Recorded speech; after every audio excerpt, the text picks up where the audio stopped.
Everybody, this is the Wednesday, September 6, 2023 afternoon session of the Portland City Council. Good afternoon, Keelan. Please call the roll. Good afternoon. Gonzalez. Here. Maps. Here. Rubio. Here. Ryan. Here. Wheeler. Here again. Now we'll hear from legal counsel on the rules of order and decorum. Good afternoon.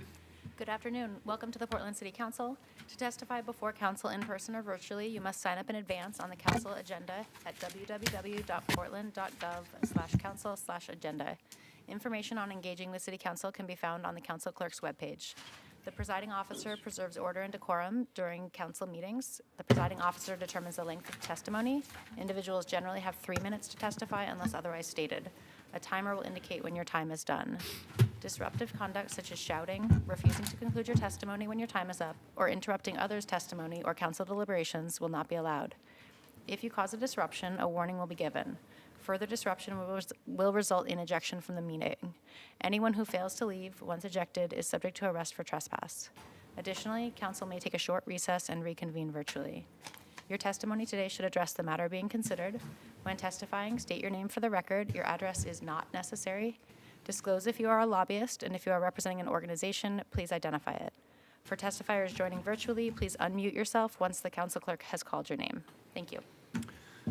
Thank you. We have two items today. They'll be read together. 756, a resolution, and 757, an emergency ordinance. Item 756, direct the Office of Government Relations to collaborate with state and local partners in the pursuit of consistent criminal regulation of controlled substances in public and adequate resources for drug treatment.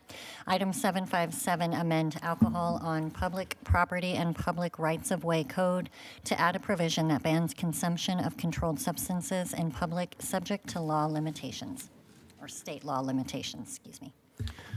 Thank you. Colleagues, at a time when government is largely seen as highly divided Our actions today stand in sharp contrast to that. We're here today as a united council to advocate for the betterment of our community. As a testament to that commitment, the two items you've just read today, both a resolution as well as an emergency ordinance, are being brought by all members of the council. First, item 756, the resolution is intended to guide the city's Office of Government Relations in their efforts to collaborate with our state legislature to improve public health and safety in Portland. The second item is 757. It's an emergency ordinance for the amendment of city code to prohibit public consumption of controlled substances. This provision would go into effect upon action by the state or a legal finding to permit local governments to impose limitations on public consumption. Just by virtue of illustrating how important this issue is, the last time I saw somebody consuming what I believe to be fentanyl publicly on our streets was less than 5 minutes ago, 3 blocks from City Hall.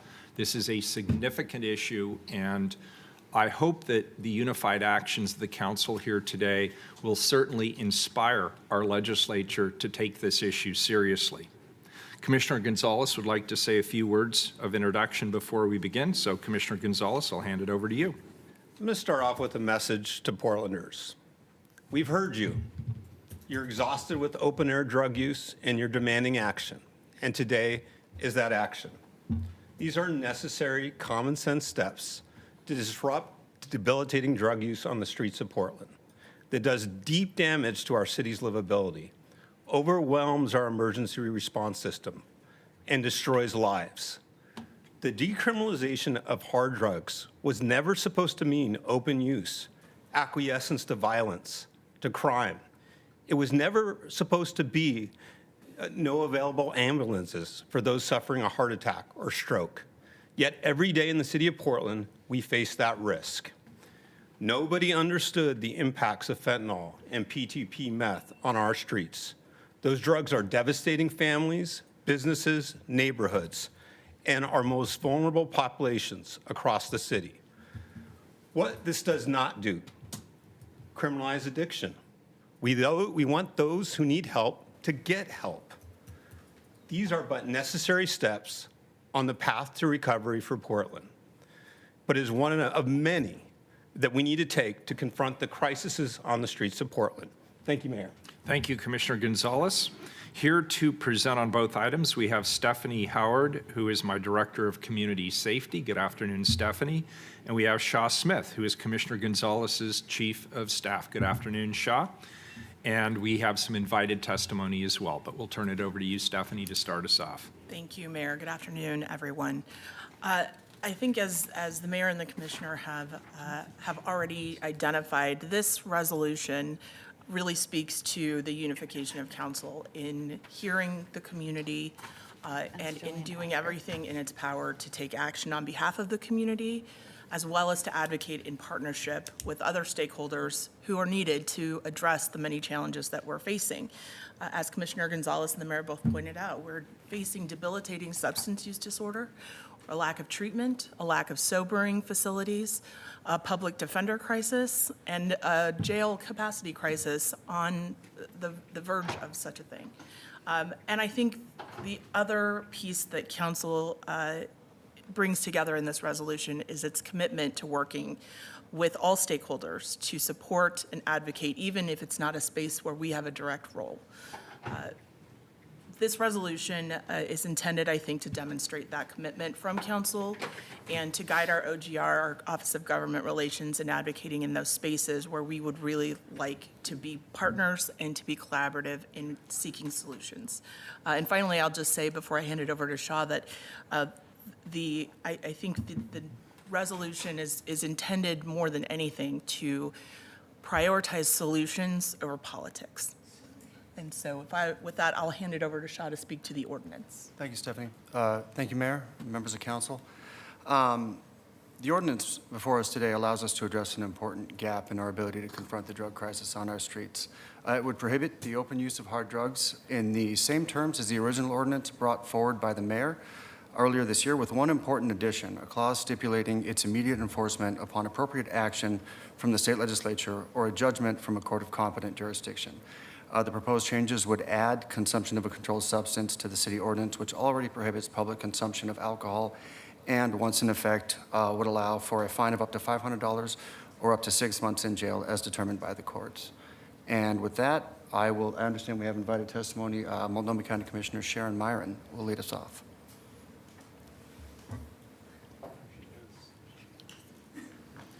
Thank you for being here. I know you're busy, so we appreciate it.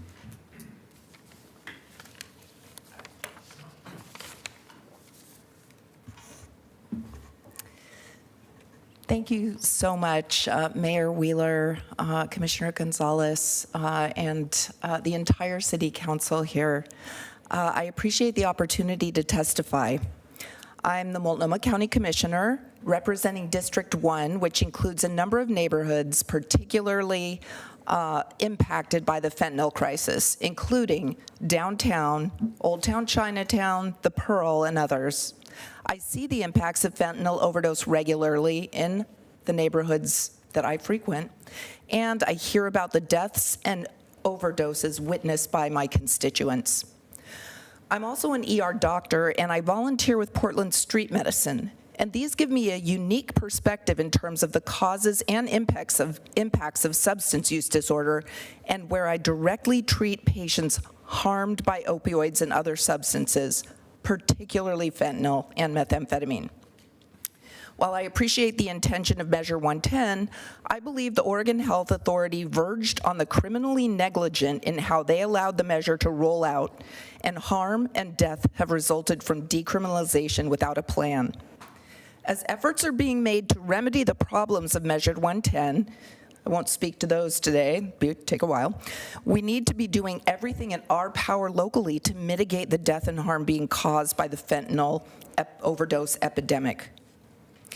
I appreciate you here at the city trying to do everything in your power and taking action.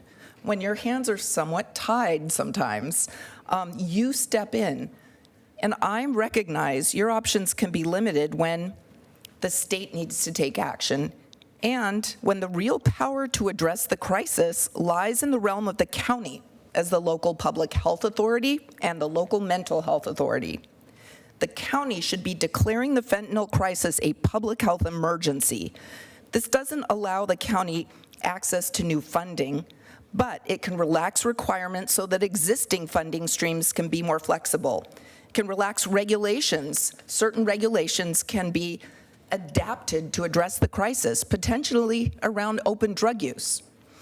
And it elevates the convening and centering of all the appropriate government and other agencies, bringing them into a room where we can lead, that can lead to holistic problem solving around this shared crisis. I wish that the action the county was known for around the fentanyl crisis was declaring a public health emergency rather than distributing straws and foil. But we have the potential to do things differently now. I don't have the ability as an individual commissioner to bring to bear the resources that we need to research and implement the public health declaration. This power lies with the chair. But I want to raise the potential and signal my strong desire, as always, to partner with all of you to address the crisis. In a world in which we too often try to govern by press release, I want to be clear. Declaring a state of emergency is not a solution in and of itself for the fentanyl crisis, but it is a crucial first step that we are way behind in taking.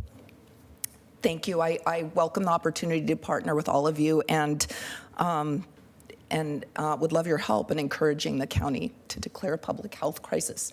Help us help you. Thanks, Commissioner. We appreciate your being here. Shaw, do you want to go ahead and just do Yeah, the rest again? next we have Andrew Wilson from TriMet. Welcome. Thanks for being here. Well, good afternoon, Mayor and members of the Portland City Council. For the record, my name is Andrew Wilson. I'm the Executive Director of Safety and Security at TriMet.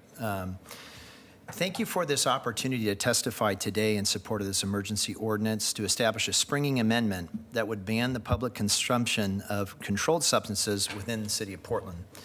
TriMet operates transit service throughout the Tri-County Portland metro region. TriMet and our union, ATU 757, continue our call to state and local officials and lawmakers to deliver the policy changes and enforcement necessary to curb what has become an epidemic of rampant public consumption of drugs in our region. We appreciate that the city of Portland is trying to lead the changes. The convergence of behavioral health issues, drug use and addiction, and homelessness in the communities we serve are negatively impacting our riders and our employees. The open drug use is extending onto our transit system despite our expanding security efforts. It is important that public transit is safe, particularly for those who rely on it. Perception often is reality, and open drug use on and around transit creates a perception that transit is unsafe, which hurts transit ridership and the vitality of a downtown. Improving safety and security on transit is TriMet's top priority, and we want to be part of the solution. We have made huge investments and increased our unarmed security and safety teams. Our current safety and security budget is double what it was in 2020. We have more than doubled our security personnel since the start of 2022. Currently, we have 315 people across our various safety and security teams, and will be hiring additional staff in the coming year. As part of our expansion, we added a safety response team. Team members connect people on and around our system with social services, including housing, mental health resources, and addiction services. While we recognize the importance of a health-centered approach to addressing substance use disorders, when people are using drugs on public transit, that's a public health issue. Our state currently has time, place, and manner restrictions for alcohol and cannabis use, but not for hard drugs. At a minimum, there should be equivalent restrictions for public consumption of all controlled substances. Many people in our region now expect to see used needles and fentanyl smoking in public spaces. That is an exception that needs to change, as does the current attitude that there are no consequences for openly using drugs in public spaces. We appreciate very sincerely that the City of Portland recognizes the problems with the current system, and we hope that the state will now join us in this effort to create a different approach and allow the City of Portland to make these time, place, and manner restrictions. Thank you very sincerely for this work, and we look forward to continue to partner with you in the City of Portland to ensure that our region is safe and welcoming for all. Thank you, sir. Commissioner Maps. Mr. Mayor, Yes, if I could Commissioner just jump in Maps. here, Yeah, I want to thank our representative from TriMet for being here today. My name's Mengus. I'm one of your commissioners on council and also the commissioner in charge of PBOT, and TriMet are partners in helping people get to where they want to go. In fact, we are literal partners in running the Portland streetcar. And I just wanted to follow, and frankly, we have discussions about public safety on public transportation systems, and frankly, fentanyl use in parking garages, buses, streetcars, and whatnot. If I recall correctly, I believe that TriMet partnered with the University of Washington to conduct a study of the impacts that secondhand fentanyl smoke has on folks who happen to be riding the bus or riding the trains. Do we have any results on that yet? Do we know the impacts of secondhand fentanyl smoke on folks who are trying to take public transportation or just hang out at our bus stops or train stops? Yeah, this has been a concern for us. We have done some studies. We have partnered with folks at the University of Washington. We don't have those ready to share yet, but we will be talking about that shortly. Well, excellent. Let me just put in a request. Once you get that data in, I sure hope that you would share it with this council. Absolutely. Thank you very much. Thank you. Next, we have Jeff Miller from Travel Portland. Welcome, Jeff. Thank you. Mayor Wheeler, Commissioners, it's always good to be here. I'm President and CEO of Travel Portland, the organization that generates travel demand that drives economic impact to Portland. I'm here to testify in support of the resolution and emergency ordinance before you today. As a resident of Portland, I see the critical need to address the open-air drug use on our streets. But I'm here to advocate for the visitors, meeting planners, and delegates whose only opportunity to communicate their hesitations about visiting to Portland is to decline to book a trip or a convention to our city. And they are using that mechanism to communicate their uncertainty about what a Portland tourism experience is in 2023. Portland's hospitality industry is in crisis, and it can be linked directly to the conditions on our streets with open drug dealing and usage. Here are a few quotes from an airline crew portal, which is used for those crews to communicate with each other about what to do in layover cities. Quote, "The hotel is fine, good rooms, great breakfast, good fitness. Downtown PDX is still a security threat. Unsafe location, homes, drugs, filth abounds. The city is in decay. The layover clearly is a huge safety concern if you leave the hotel. Burning drugs in tinfoil right outside the hotel doors. Dangerous drug deals on every corner. Way too many homeless in and around the hotel. Unacceptable to have employees, especially women, downtown Portland." Visitors, meeting planners, and delegates have a reasonable expectation of safety of visiting a city where they will not be exposed to drug deals and open consumption or erratic behavior from either or both of these scenarios. This expectation is not currently being met on the streets of Portland. I want to commend the city for taking bold action. Now my and the citizens of Portland's expectations are that we have collaborative solutions in partnership with the county and state. I'm pleased to be on the governor's Central City Task Force. Having the governor's focus and resources is very much appreciated. We need bold action from our county leadership and staff to join the effort with equally bold and visible ways that return our streets to our citizens and visitors. It is time to reset priorities and leave the ineffective policies of the past behind. The most vulnerable citizens on our street need immediate help, safe places to sleep, mental health and addiction services, but also to be held accountable for their behavior. By the numbers, other cities are recovering from the economic effects of the pandemic much faster than Portland.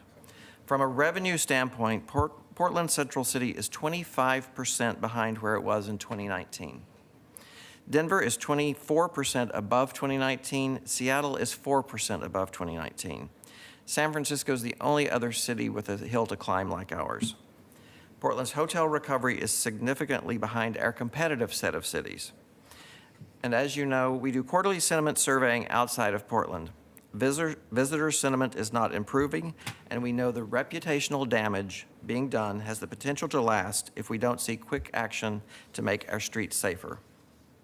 Recent New York Times headlines include the struggle to save Portland and the hard drug decriminalization disaster focused on Measure 110. The reality is that potential visitors, meeting planners, and convention delegates see these headlines, and having Portland on their list of desirable destinations becomes more and more unlikely. Despite our public relations effort to tell strong, diverse, positive stories about Portland's people, neighborhoods, and attractions, which has resulted in valuable media coverage about all the good things happening in our city, the impact of one or more negative pieces sets us back further than dozens of positive pieces of coverage can bring us forward. This year, we've been able to rely on a robust convention calendar for meetings that were booked prior to 2018. This has indeed brought delegates to town, but few meetings have been without a negative interaction or incident that impacted a delegate or planner directly. Our leisure recovery is a little bit better than flat over last summer and will prove to be an extra challenge next year when we see a drop-off in conventions that are delayed because of results of 24, 25, and 26 being years that were booked during the uncertainty of COVID. Most major American cities are able to meet the responsible visitor expectation of providing a positive visitor experience that is free of exposure to open-air drug markets and to active use and drug-induced behavior in the streets. As the tourism industry, we ask our state, county, and city leaders to work urgently toward meaningful, impactful, and measurable solutions to the most critical issues facing our city, the most vulnerable members of our community, and the overall livability and safety of Portland. Portland can thrive again as the economic center of the state and look forward to the return of healthy and robust tourism industry that is part and parcel of a vibrant urban center, extending benefits to all the communities that make up our city. Thank you. Thank you. Jeff, could I ask you a question? And first of all, thanks for your continued leadership. Thank you. You have indicated that there is a lag in convention bookings. What can you tell us about 2024, 2025, 2026 based on the reality that these conventions are typically booked 3, 4, 5 years in advance? What should we expect? What happened in Portland was different than what happened in other cities. As the pandemic came upon us, conventions had to cancel, so they booked into a future year to avoid canceling that city and avoid the cost of the cancellation. In Portland, most cities rebooked 70% of those conventions. In Portland, we rebooked 30%. They said, we're not coming back. Portland is too dangerous. And so we are now booking into 27, 28. So we fall off a bit of a cliff in July of 24. So 24 and 25 are going to be difficult years. And if leisure and business travel do not come back, you as a city and we as an organization will see those revenues drop dramatically. In the first 3 months of this year, hotel revenue was up 29%, January, February, March. April, May, June, July was up 3%, and July was down 2% in revenue in the central city. The central city is obviously the driver. We are in a dramatic place. The house is on fire, and we need immediate and visible actions from you, which we are doing today, from the county, which we need to see more of, and certainly the state needs to join in. So we are here to support that. Thank you, Jeff. Really appreciate it. Commissioner Ryan. Yeah, 1 second, Jeff. I think you basically answered the question, but I still want to ask this part of it. So it's 3 categories: conventions, business, and then leisure, right? 3 different Correct. categories. And is it leisure that's the same as last year or down from last year? We think it's slightly up, but very barely up from last year, but it is nowhere near 2019. Yeah, because that used to be a big driver in the summer. And I mean, who doesn't want to come here in the summer? We should be experiencing 85 and 90% occupancies in the Right. summer, which we did in 2019. We are at 63%. And the average daily rate is below that it was last year and probably about, I would say, $20 below where it was in 2019. So that delta of less people, less average daily rate creates a crisis on the revenue line. We have hotels that are struggling severely with the lack of revenue. Thank you. That's exactly what I wanted to hear. Thanks for clarifying. Next, we have Shay Flaherty-Benton from Prosper Portland.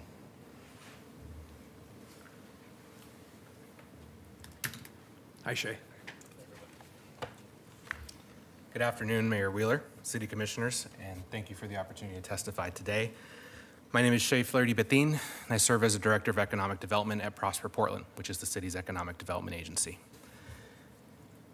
Public consumption of fentanyl and other opiates is at the top of mind of many businesses that we work with, as well as their employees. I must first acknowledge that the scale of resources needed to have an effective, long-term, and compassionate response to the houseless crisis on our streets is immense. And we must acknowledge that one of the causes of the crisis is a lack of housing supply and production, which we know that the city is hard at work to remedy every day.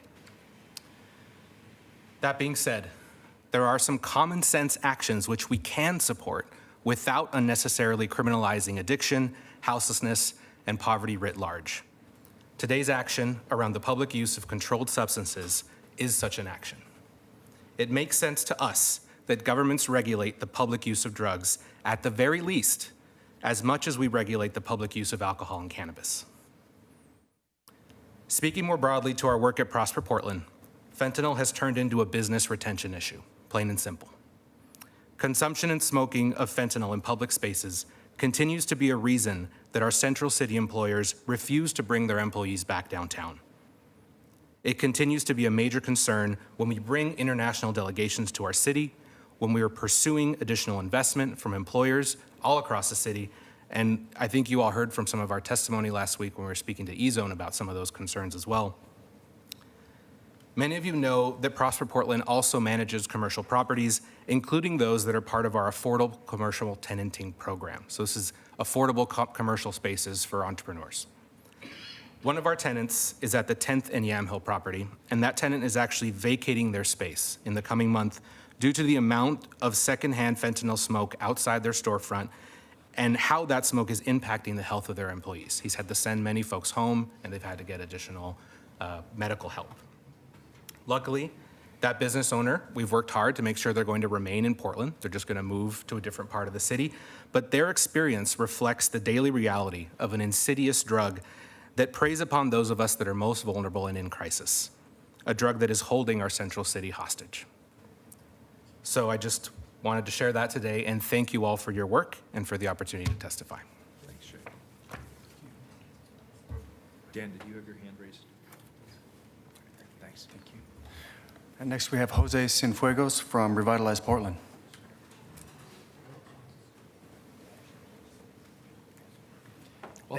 much. Really appreciate the opportunity. Thanks for being here. A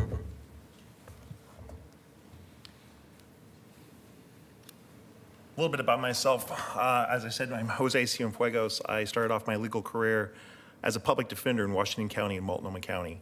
I did delinquency, dependency, termination of parental rights. I worked with people that drug abuse and substance abuse affected every day in the worst possible ways.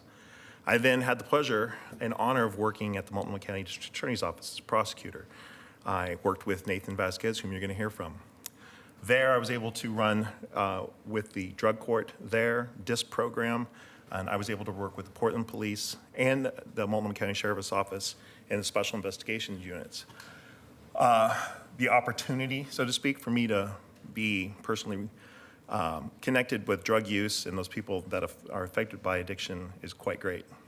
I'm here on behalf of Revitalize Portland Coalition. It's a group that comprises of 24 commercial real estate organizations and businesses representing over 8,000 members across Oregon. RPC is the collective voice of Portland in the commercial real estate area, focused on providing feedback and advising public officials on issues of public safety, homelessness, livability, and economic vitality. More importantly, our members and organizations love this city, as do I, and will ensure that change will occur. Our tenants are telling us that employees want to come back to work, but they can't. They're afraid to. They're afraid to bike, to commute to work, to walk to the office, and be in the neighborhoods around their offices. These are employees at some of the top companies in Portland, companies that we are thrilled to attract to come here, but unfortunately, we can't get them to stay, who are now considering moving to the suburbs and other cities. We need bold and urgent action such as this, and I want to thank everyone here, and I want to thank Commissioner Gonzalez, especially for all the hard work you're doing to institute some real change. The time for talk is over. The time for action is now. While we support boots on the ground, that is security personnel downtown, their options are limited. I know this, Nathan knows this, people in criminal law know this. They can only do so much. We need legislation such as this and a change in the laws and a fix to the bad law and the experiment gone wrong in this city to change things to make sure that the bleed stops in Portland. Downtown continues to suffer from high office vacancy rates, 28.4%. The metro-wide recovery is we're at 22% with empty storefronts. The point I guess I want to make here is this. There is a story that is Portland, and we have lost the ability to control the narrative. We need it back. Closed storefronts, plywood-covered windows, graffiti, trash, debris, tents, people sleeping in doorways, and of course the open use of hard drugs and fentanyl makes it so no one wants to come to work. They don't want to rent or buy in downtown or in Portland. They don't want to buy investment property or invest in Portland. These things need to change. Population growth was at its high mark in 2016. By 2021, it had moved into the negative, falling even further in 2022 as more people moved out of the area. The migration out of Multnomah County resulted in a loss of more than $1 billion. That's billion with a B. Again, this story needs to change. Despite a bustling summer filled with festivals and concert series, downtown's foot traffic is still only 65% of what it used to be. These are people that we need to have walking around downtown, showing the world that Portland is a great city and a safe city. It's legislation like this that RPC will support, absolutely, that will hopefully change this. But this is just a step, first step in the right direction. As you all know, we've had an uptick in violence and property crimes in the past 4 weeks. Stabbings on the max of 2 teenagers. My ex-wife told me I no longer can put my child on max anymore, and I agreed with her. That is sad. I can afford to take my kids around. Other people can't. Of the 7 areas of the city, offenses are now down slightly this year from 2022. However, total offenses across all of the neighborhoods are still on the rise. This area is home to more than a dozen of Portland's most prominent hotel properties, including the Nines, the Benson Hotel, and the soon-to-open Ritz-Carlton in Portland. And I'm sure, and I know I'm missing many, many others. It's businesses like these that attract people from outside the state to bring in the revenue that we need to operate this city. More importantly, the tax revenue that the rest of the state receives from this city and the county. We are losing it, we are losing people. But more importantly, we're not serving our people with the past laws that we've had. We're losing people to addiction, and we're losing people to homelessness, we're losing people to mental health crisis. And we see this resolution as a great first step. And I want to thank you on behalf of Revitalize Portland Coalition for the opportunity to come here and tell you that in person, but also thank you for your action and finally doing something about it. Thank you very much. Thank you. Next, we have Tony Vizina from 4D Recovery Services. Welcome. Thanks for being here. Yeah, thanks for having me. Mayor Wheeler and the rest of the commission, thanks so much for having me today. My name's Tony. I'm the co-founder and executive director of 4D Recovery. 4D Recovery's been around for about 11 years. I employ about 100 people throughout the Tri-County area. They're all people in recovery, and we help young adults, adolescents get into recovery. I'm also the chair of the Alcohol and Drug Policy Commission, though my remarks today represent only myself. I also sent you guys some supplemental documents that you could read at your leisure for today, given the short amount of time. I want to thank Shaw for having me today and for the conversations we have. In general terms, I support what the city is trying to do with the public use ban. You know, our citizens and businesses should be able to operate freely in our city. And also, people trapped in the despair of addiction should get the help they need. And I think a society that stands by idly while its citizens wallow in despair of addiction is one that's lost its moral compass. However, I do caution the council against a narrow approach that may signal a solid response to constituents, but fall short of addressing a critical health concern. In my opinion, there are limitations to a public use ban that include two of these most important ones. One would be hiding the problem. You know, just pushing people who are using on the streets out of the streets, out of the view of the public and maybe the hands of people who can help them. And with the high fatality of fentanyl, I fear that people will go and die in isolation. Secondly, I think it creates a limited intervention model, and I think that in recovering from Measure 110, we're starting to develop a fragmented intervention approach to different drugs at different times and different circumstances. So what I would request is that you broaden the scope of your government affairs efforts and align with more sensible efforts to fix the parts of Measure 110 that haven't been working, specifically the interventions. I think this approach would create a partnership between public safety and healthcare that ensures those using highly addictive and lethal drugs are intervened and dissuaded from continued use through referral to treatment, specifically drug courts. I think are really good in treatment courts. I sent you some supplemental documents about that. Despite misinformation, intervention and dissuasion are effective methods to jumpstart recovery, but when they are accompanied by adequate services, I appreciate the resolution and you trying to leverage what position you have to generate more resources for treatment and services. I want to be clear, the last thing that I'm advocating for is a war on drugs or a hard on crime approach. You know, I'm advocating for a smart on drugs and smart on crime system. I think we need a system approach, and we can't do this in isolation. I'm not a proponent of putting people in prison for possession, but I am a proponent of intervention. It saved my life, and it saved the lives of a lot of other people. But intervention without intention and just simply criminalizing public use and isolation, I do not think will be a sufficient approach to this problem. Before the passage of Measure 110, and according to an Oregon Health and Science University Addiction Service Gaps report that looked at prevention, treatment, and recovery services, we were 49% under capacity statewide. I sent you a brief and a summary in your email to look over. So what I would say is, please use the political leverage that you have to align, most specifically, I would say, with Max Williams. Out of all the efforts I see and the people I've talked to, has kind of the smartest lane.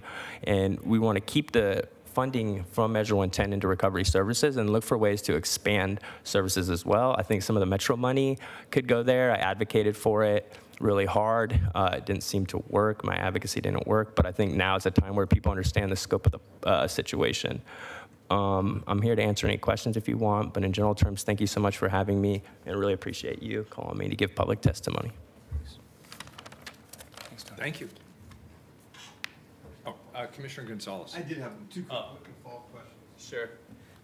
Thank you for bringing attention to drug court as such an important intervention in the overall criminal justice system. And I'm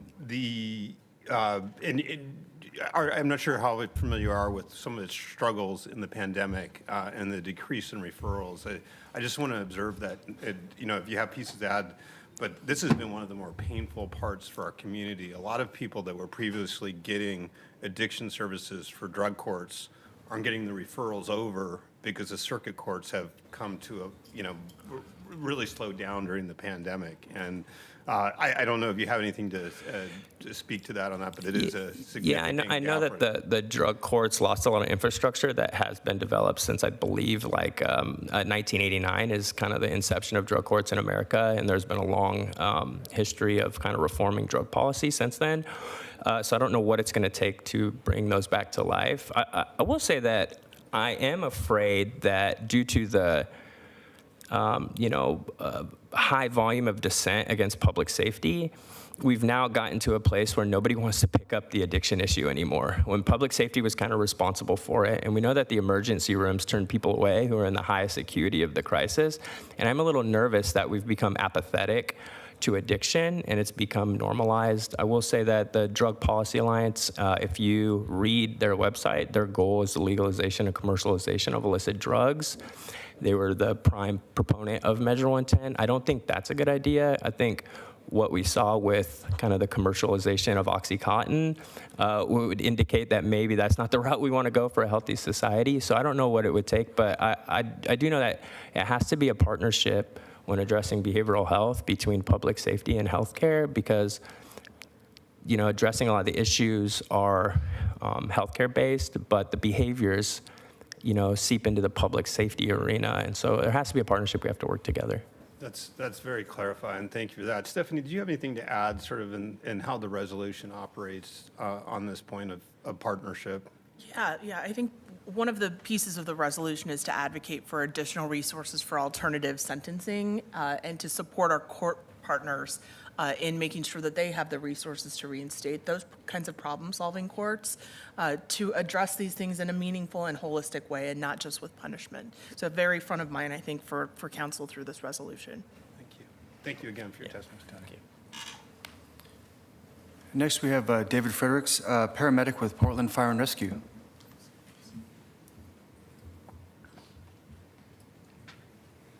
Welcome. Thank you. Good afternoon. My name's David Friedrichs. I'm a firefighter paramedic at Station 1 at 55 Southwest Dash, downtown Portland, right in Old Town. Our station is the epicenter for the emergency response to Portland's current fentanyl crisis. On a daily basis, we're responding to multiple overdoses or fentanyl-related calls. As firefighters, we know and accept the demands of our job. We are eager and prepared to respond to emergencies of all kinds. What is often forgotten is that we are also human. There is a limit to the number of high acuity calls we can handle, no matter how well trained and resilient we are. The following is an example of the numbers of overdose calls Station 1 responded to this past weekend, between 8 a.m. September 2nd and 8 a.m. September 4th.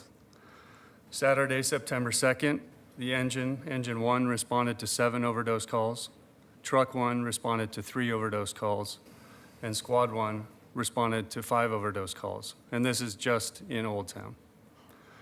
On Sunday, September 3rd, Engine 1 responded to 5 overdose calls, Truck 1 responded to 9 overdose calls, and Squad 1 responded to 11. With my crew, I personally responded to 16 overdose calls during my 48-hour shift.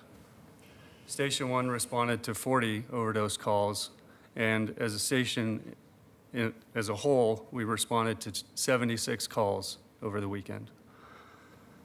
Of the 16 overdose calls I responded to, the patient was administered Narcan in each case. There are times when civilians and law enforcement also administer Narcan and start CPR prior to our arrival. However, we often need to dispense additional doses and wait for the patient until an ambulance can arrive. We are often in the position to have to breathe for the patients using our bag valve masks to keep their brains and hearts oxygenated until Narcan can be reversed and until Narcan can reverse fentanyl suppression of the respiratory system. Often patients that we respond to start to breathe, wake up, and are alert and sufficiently oriented to refuse further medical attention. In most cases, they walk away from the scene. Rarely, we have a patient who understands the severity of what occurred and requests transport to the hospital. In some cases, we treat the same patient several times in the same week, and we know through our partners at AMR that the same patient has overdosed multiple times in a day. In the last 2 weeks in particular, I've noticed an increase in overdose incidents that initially present with the characteristics of fentanyl overdose, but when Narcan is administered, does not revive the patient in the way that a strict fentanyl overdose should. The patient must be transported to the hospital and are often placed on a ventilator in order to keep them alive until the drugs have moved through their systems. This leads us and our law enforcement partners to believe that other street drugs are being laced with fentanyl unbeknownst to the purchaser. This creates a highly dangerous situation for the user and for the paramedics trying to help. If fentanyl continues to be combined with other drugs in this way, I believe we will see more and more patients being transported to our local hospitals to be treated. Imagine how quickly our already overburdened hospital system will be impacted. It will inevitably reduce their ability to care for patients that are merely sick and injured. Fentanyl users are well versed in knowing when and how to administer Narcan to potential overdoses.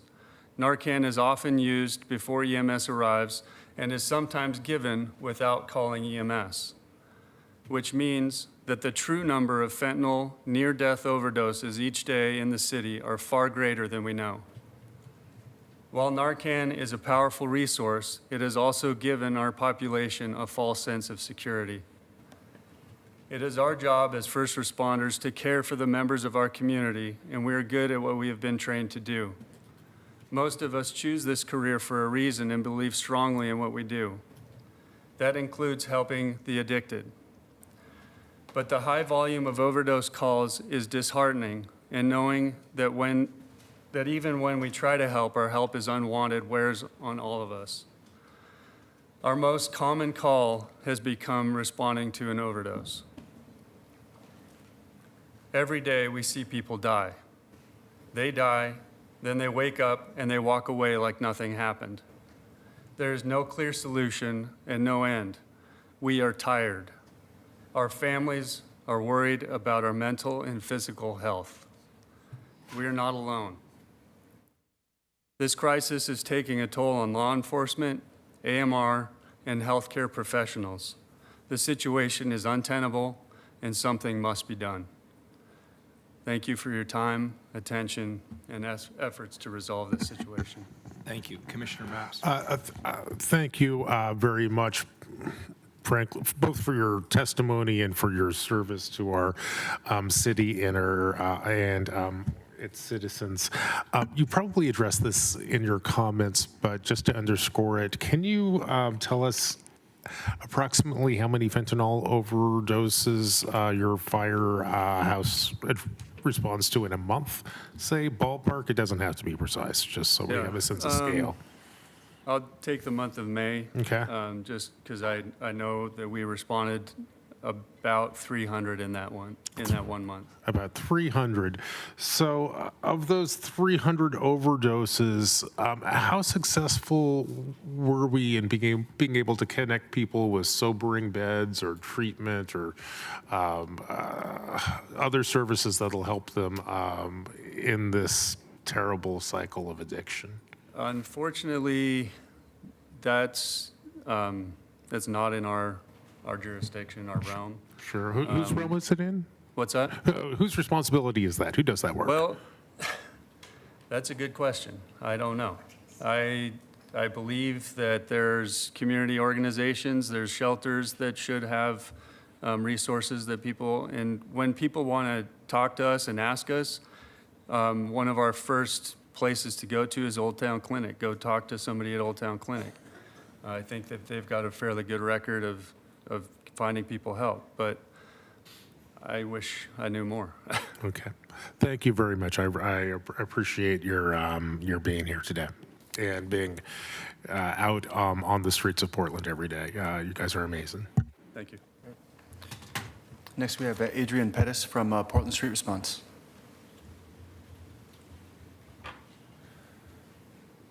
Welcome. Thank you for being here. Thank you for having me. My name's Adrienne Petta. I'm a person in recovery from substance use disorder, more specifically opiate use disorder. I'm also a person who's worked in the field of addiction and recovery for many years now as a prevention specialist, interventionalist, national certified peer recovery specialist, alcohol and drug counselor, and mental health associate.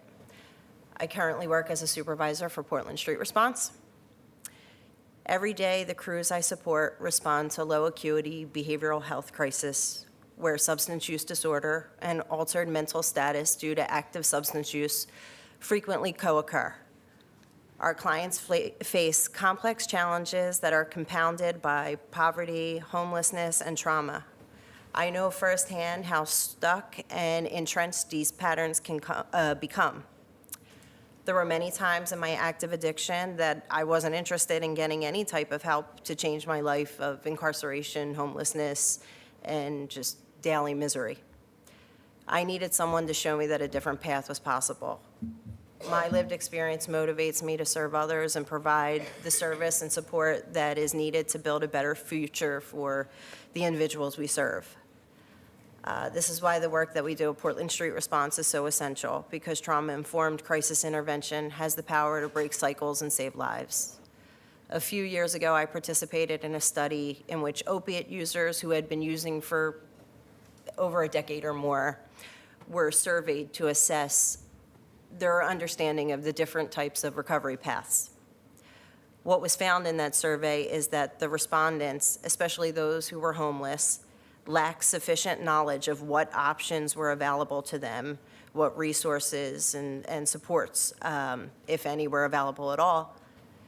These findings underscore the idea that simply breaking the cycle is insufficient, and that meaningful solutions to the opioid crisis in our community depends on our ability to provide education, resource, recovery options, and supports so that those who are still struggling are given a real opportunity to choose a better situation for themselves.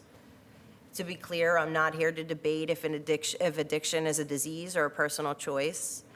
What I'm saying that the cost of maintaining the status quo is too high, and that until we address the crisis in the community, the most marginalized individuals will pay the most. Substance use disorder comes with personal consequences, regardless if the consequences are legal or not.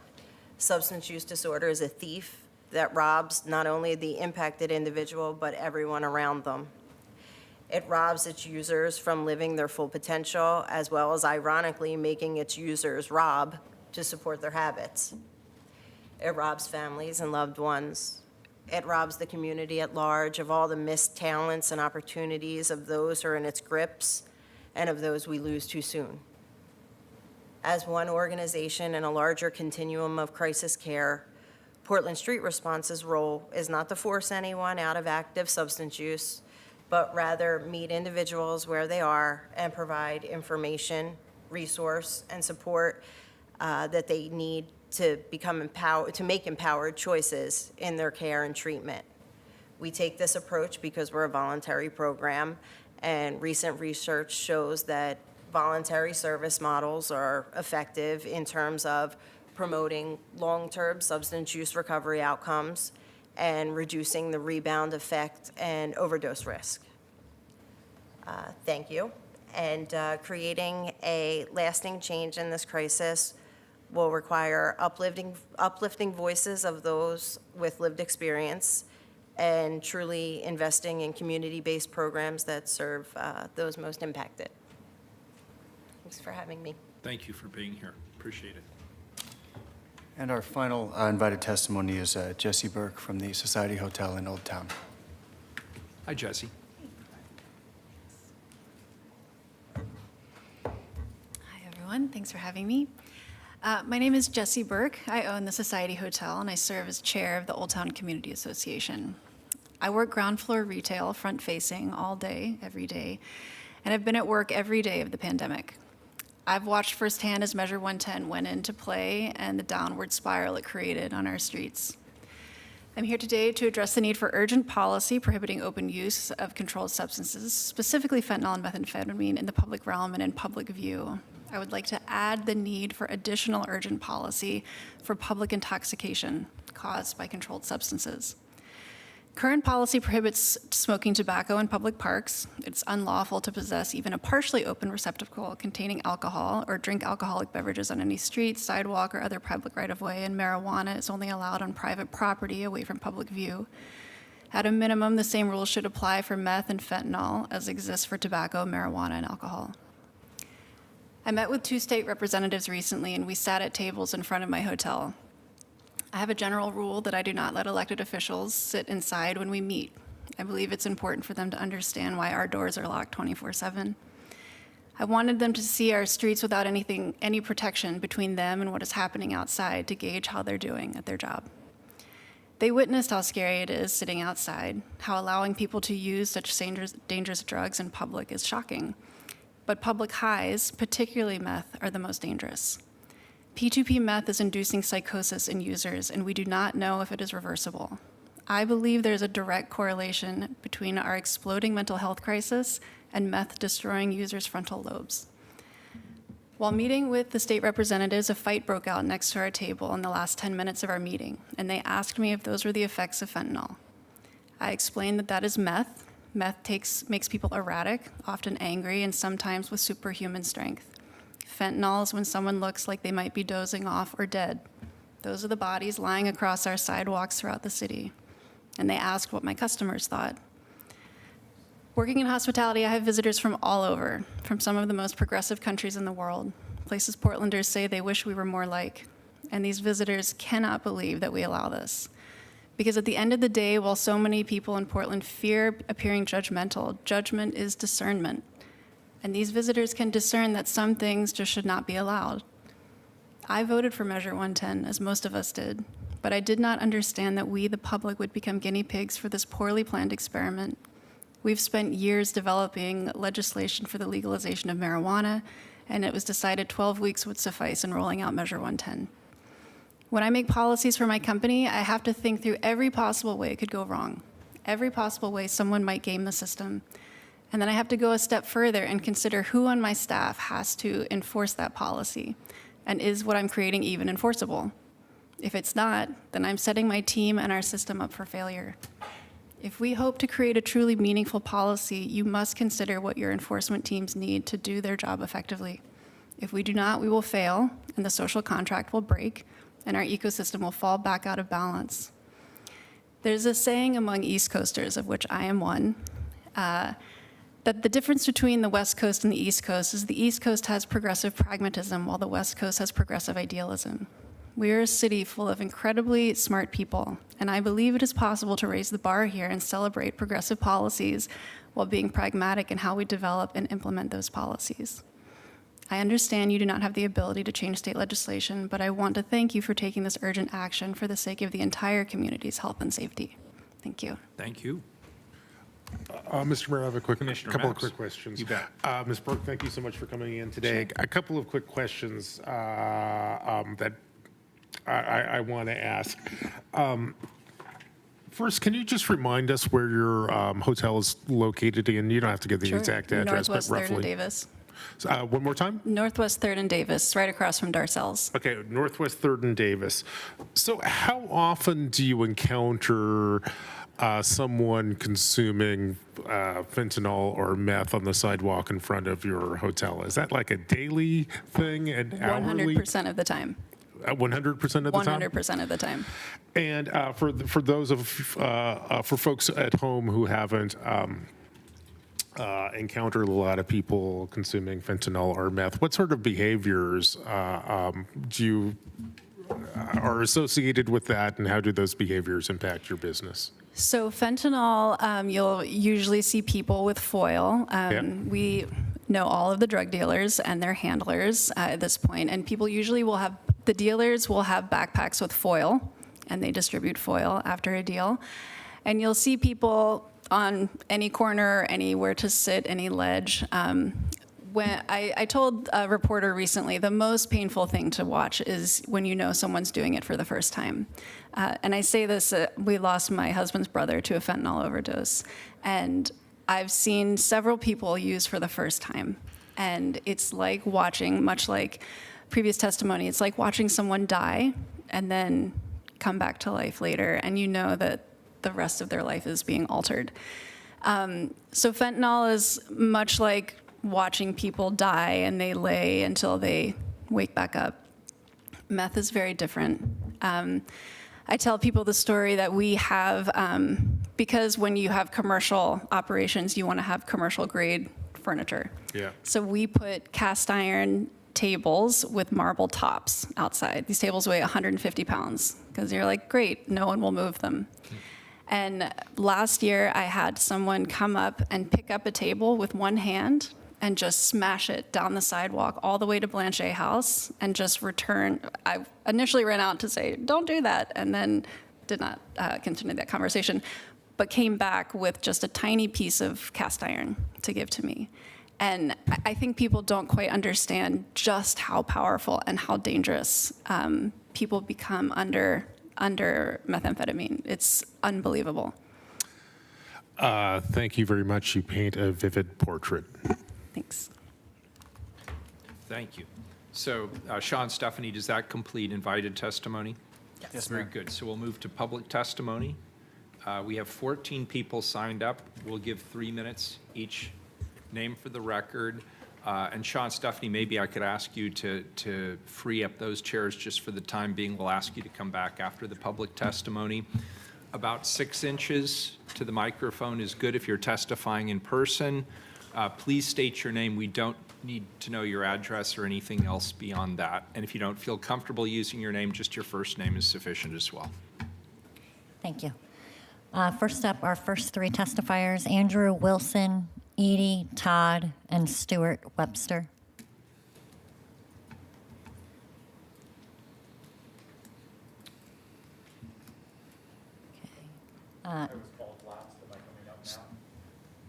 Yeah, Stuart Webster, yes, please. Welcome. Thanks for being here. Pleasure.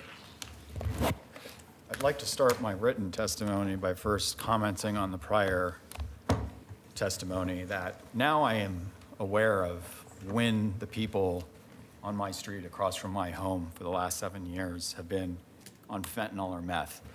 Clearly, the young gentleman who threw his bicycle through the Ford Taurus that was his domicile in a fit of I don't know what was meth. And the zombies that I have on my street is fentanyl. I have seen the aluminum foil, so this is all very clear to me. Getting back to my testimony, regarding both this resolution and ordinance before the commission, common sense would tell the reader of either draft document that the aspirational intent is commendable, rational, and fundamentally necessary. The outcome of the passage of either document is what concerns me and my family. The empirical evidence drives this common sense. Throughout the city, we see desperation on the street. However, I submit that what is missing from our dialogue about this condition is not about the desperation. It is about incentivizing behavior and actions that are using the desperation on our streets to their own ends as cover for their illegal actions, recruiting the desperate into their illegal activities, and conducting their illegal activities with impunity. The notion of a health-based approach in addressing homelessness is commendable. I make no judgment nor any criticism with the intent of such an approach. However, this approach is blurred and complicated, the fundamental social contract the public has with the government, effectively a shield between law-abiding citizens and those that prey on them. This resolution and ordinances passage is irrelevant to me. I am here to submit testimony that when government does not do the most basic of services, public safety and cleanliness, citizens will start taking matters in their own hands. This brings further stress on an already stressed out system. This is an emergency and needs to be acted upon as though it is. Focus the limited resources of the city and the state to get a handle on this situation. Put the rule of law front and center and let other social political issues sort themselves out secondarily. For example, I read in the paper today that Commissioner Ryan's focus is turned to Portland International Raceway's air quality issues. Let me tell you something. This is like wondering if you left the toaster on while you're watching the house go up in flames. This is a pointless social exercise right now. I'm not dismissing it as unimportant. I am not judging it nor criticizing it. I am simply saying prioritize. The last 6 years outside our home, I have documented with some of you on the email thread what has been going on my street. And I will tell you that it has been actually on the upside compared to some of the neighborhoods that I have seen in this town. However, given the stress of the outcome of this conversation, I'll leave as submit a testimony if you'd like the record for those of you that are not on my email thread for the past 6 years about this condition. Thank you. Thank you. Appreciate your being here. Commissioner Matz. Just a quick question. Number one, thank you so much for coming in today, and my sympathies for the challenges you faced. Earlier, we heard from Jesse Burke, who owns a business in Old Town. I'm just curious, roughly what neighborhood you live in? You don't have to give us your... North Portland. So you live in North Portland. Between Kenton and Portsmouth. Okay, that's across the street from Tamarick Apartments, that is home forward property, of which a lot of this activity takes place. So it is not beyond the realm of legal possibility that the city and the state own some liability for this condition. Thank you very much, and I think it's powerful to hear that this is a problem that plagues not only Old Town, but it appears to impact every corner of the city, which is consistent with my experience as a Portland here. Thank you very much for being here today. Thank you. Edie Todd. Richard Perkins. Oh, Edie? Okay. Oh, hi, Edie.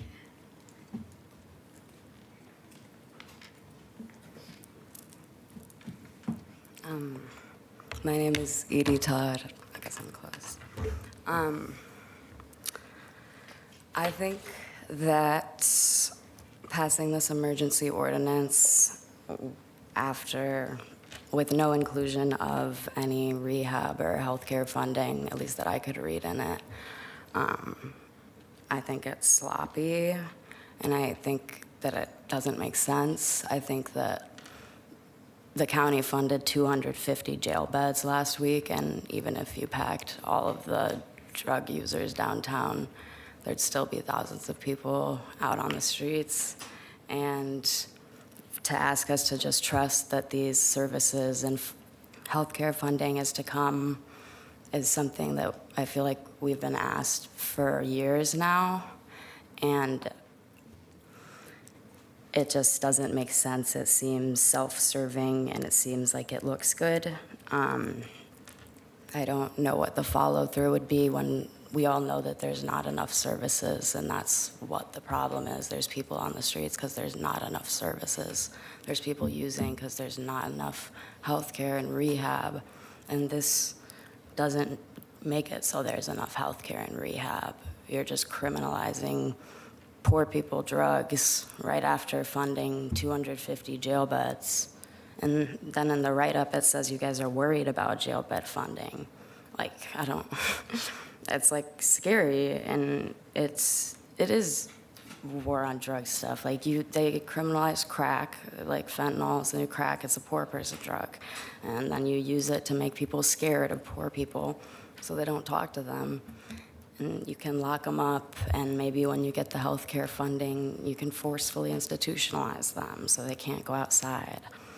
And I don't. I know there's lots of ins and outs that I might not get, but I don't think it's fair, and I think it's sloppy, and I think that everybody should be careful. I don't know if they get through. It does just seem a little sloppy from what I can tell. That's what I'll say. Thank you for your testimony. Commissioner Mack. Edie, stick around for a second. And I authentically want to thank you for coming in and sharing your perspective here. Like everyone on this council, and I suspect everyone in this room, I've been doing a lot of thinking about how to navigate this really difficult space. So I'd be interested in your perspective on this.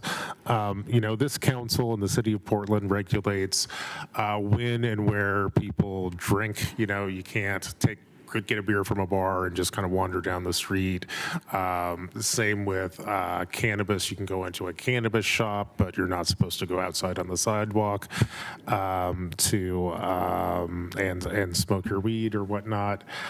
But because of a weird quirk in state law, the city of Portland doesn't have the authority to basically make the same rules around the consumption of fentanyl and meth. That seems a little bit counterintuitive to me, and I'm just curious about what you think about that. I think that's something that I think it is about enforcement. It's hard for me to think that you guys would be, I don't know, the police would be going up to the kids that are like smoking weed at skate parks and putting handcuffs on them. But I do think that they will be doing that with people downtown when they get a call about somebody that somebody thinks is on drugs, and maybe they're having a panic attack because they're traumatized from living outside and they're scared. I just think that that's like a mindfulness about enforcement.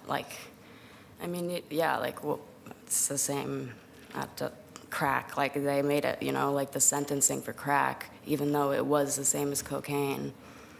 Like we all saw how that happened, and it worked. They did get to put all the black people in jail, and we were all scared of them. And then we were like, okay, that was bad, and it just keeps happening. And I think that if you keep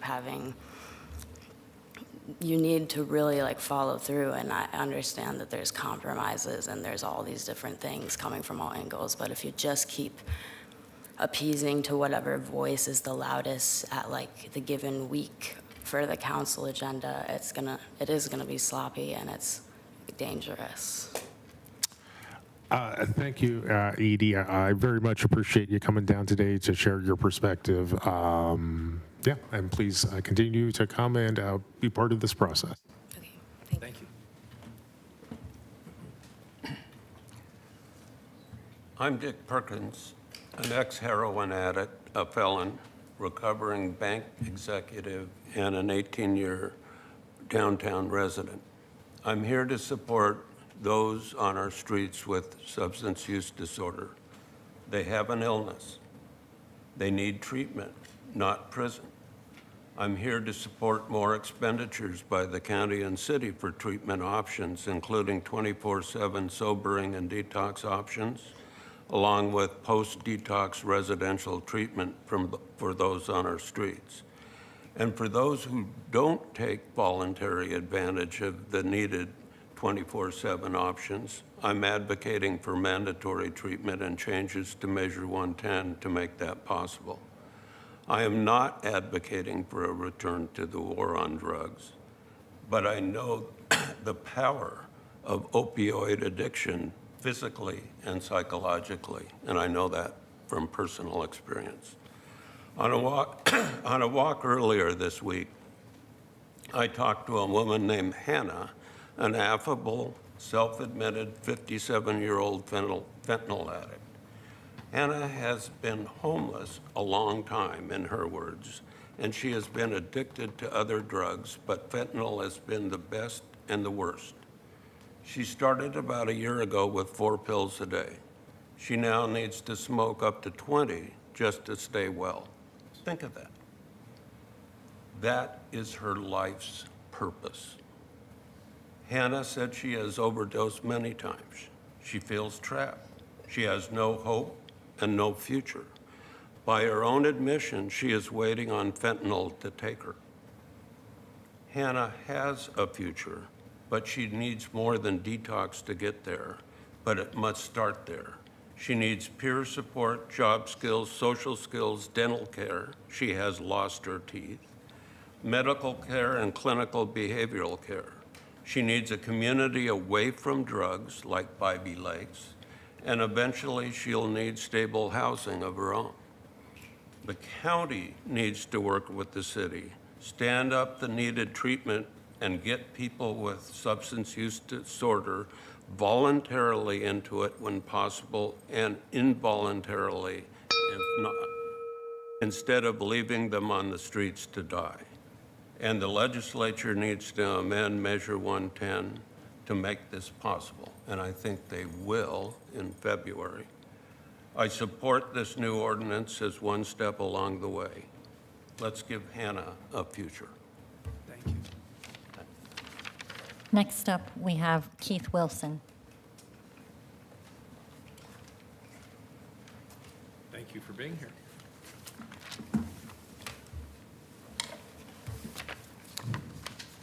Keely, did you hand out those gap analyses? Okay. Mr. Mayor, Commissioners, thank you so much for this opportunity to speak before you today. My name is Keith Wilson, and I am the chair of Shelter Portland and president of Titan Freight Systems. I'm here in support of item number 756 and 757. However, I'm asking you not to wait and hope that our legislator changes the law so that these items can go into effect at some later date. I am asking you to take action to improve public safety and livability in Portland today. Hope is not a course of action. Our community is hurting, and we need you to act now. I have compiled a gap analysis that compares the Netherlands, Portugal, and Oregon's drug decriminalization laws and outlines where Portland is not applying our state law as written. The main point it will show is that hard drugs are illegal, and that only in Portland and Oregon, law enforcement is not confiscating illegal amounts of deadly hard drugs, which has led to an open use crisis we are experiencing here today. Please know that there is not one mother or father who wouldn't support you and a Portland police officer from taking fentanyl away from their child. With the remaining time, I'll go through the gap analysis with you and highlight a few of the key points of the 30 that are compared. All three of those jurisdictions decriminalized drugs. 40 years ago for the Netherlands, 20 for Portugal, and 2 years for Oregon. Ballot Measure 110 is clear. Section 11, Item 3, it is unlawful for any person knowingly or intentionally to possess controlled substance. It's illegal, not decriminalized. Drug use went up after initial passage in all three jurisdictions, the Netherlands, Portugal, and Oregon. In the previous two, it has gone down. The key difference is that our personal use amounts of drugs confiscated and seized by the jurisdiction. In the Netherlands, they are seized upon sight. Every officer will immediately apprehend and grab the drugs, confiscate the drugs, because they're illegal. They're deadly. In Portugal, interviewing an officer, he says, open drug use in public area was my question. I will confiscate the drugs and issue a citation. I interviewed the Director General of Portugal, their top government official, and he said when he wrote the law, he specifically added that in and ensures that the officers confiscate. In Oregon, I interviewed 12 police officers, our Portland police officers, and here's the one from Friday. Conversation with 6 Portland police officers. I asked if they would confiscate hard drugs. The quote from the officer in charge of the 6, hard drugs are legal under certain amounts. We do not confiscate. When I explained that they are still illegal and other decriminalizations confiscate, they replied, we will need a training video to direct us to confiscate. It is before you today to train your officers to confiscate those drugs to change the livability and quality of life for everybody, the housed and the unhoused in our city. Thank you. Thank you. Appreciate your being here. Next up, we have Barbara Jacobson.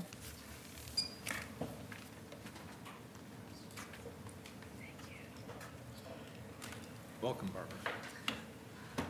Hello again. Hello, everyone. Thank you for allowing me to be here. Hello again. My name is Babs Jacobson. I'm a member of the board of the Old Town, Chinatown. Good morning. Good afternoon. Thank you for listening to my story. My story is I live in Old Town. I'm in assisted living. 24/7. I can go out anytime, day or night, and see somebody using, sleeping, or rolling around in the street naked, wanting to die. I cannot walk my dog. He is my service animal because I'm scared he might step on something and he'll get sick. I have been poisoned now since last time I was here 3 more times with secondhand smoke. I fear going to concerts, which I love. The venues, I go to shows all the time, and I can't even go. I'm scared to go to shows now because I went to a show and got poisoned. I'm scared to walk down the street. I get it blown in my face, you know. It needs to be changed. I'm glad I supported this change. I have talked to the officers. They are doing a lot of work. I know that. I'm very proud of them. Very proud of you guys for trying to do this. And just please help us. We're suffering along with the addicts. They're dying out there. And then the meth. I've never seen this before, ever. They just go crazy over one hit. They're rolling around naked and trying to get hit by TriMet buses and just causing havoc and running up on people and hitting them for no reason. You know? So I'm asking everyone here. I support this 100%. Please help and get this to stop. We deserve our city back. Thank you for your time. Thank you for being here. We appreciate it. Next up, we have Peter Ebert.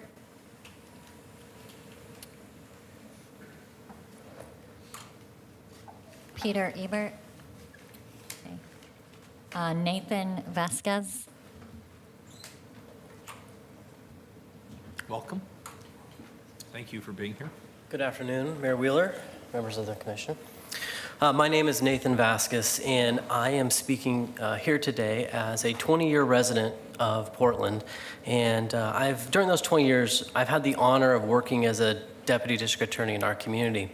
And one of the distinct pleasures and honors in that job is that I got to work in very vibrant treatment courts and community courts. That used to be an amazing part of the criminal justice system because we got an opportunity to see how we could connect everyday folks that were suffering from addiction issues with treatment. Unfortunately, I'm here to tell you that under Measure 110, that's gone. Now we have created a system where we must incubate people until they commit very serious crimes before we start actually then rolling them into some form of a treatment court where we can then connect them with services. Before, we had an everyday opportunity to have that intervention.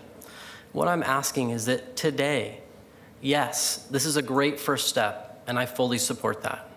But I am asking us to continue to collaborate, to work forward, to get back those treatment courts, to push for those courts. We used to have, in Multnomah County, we were, in fact, a leader in the nation when these first came out.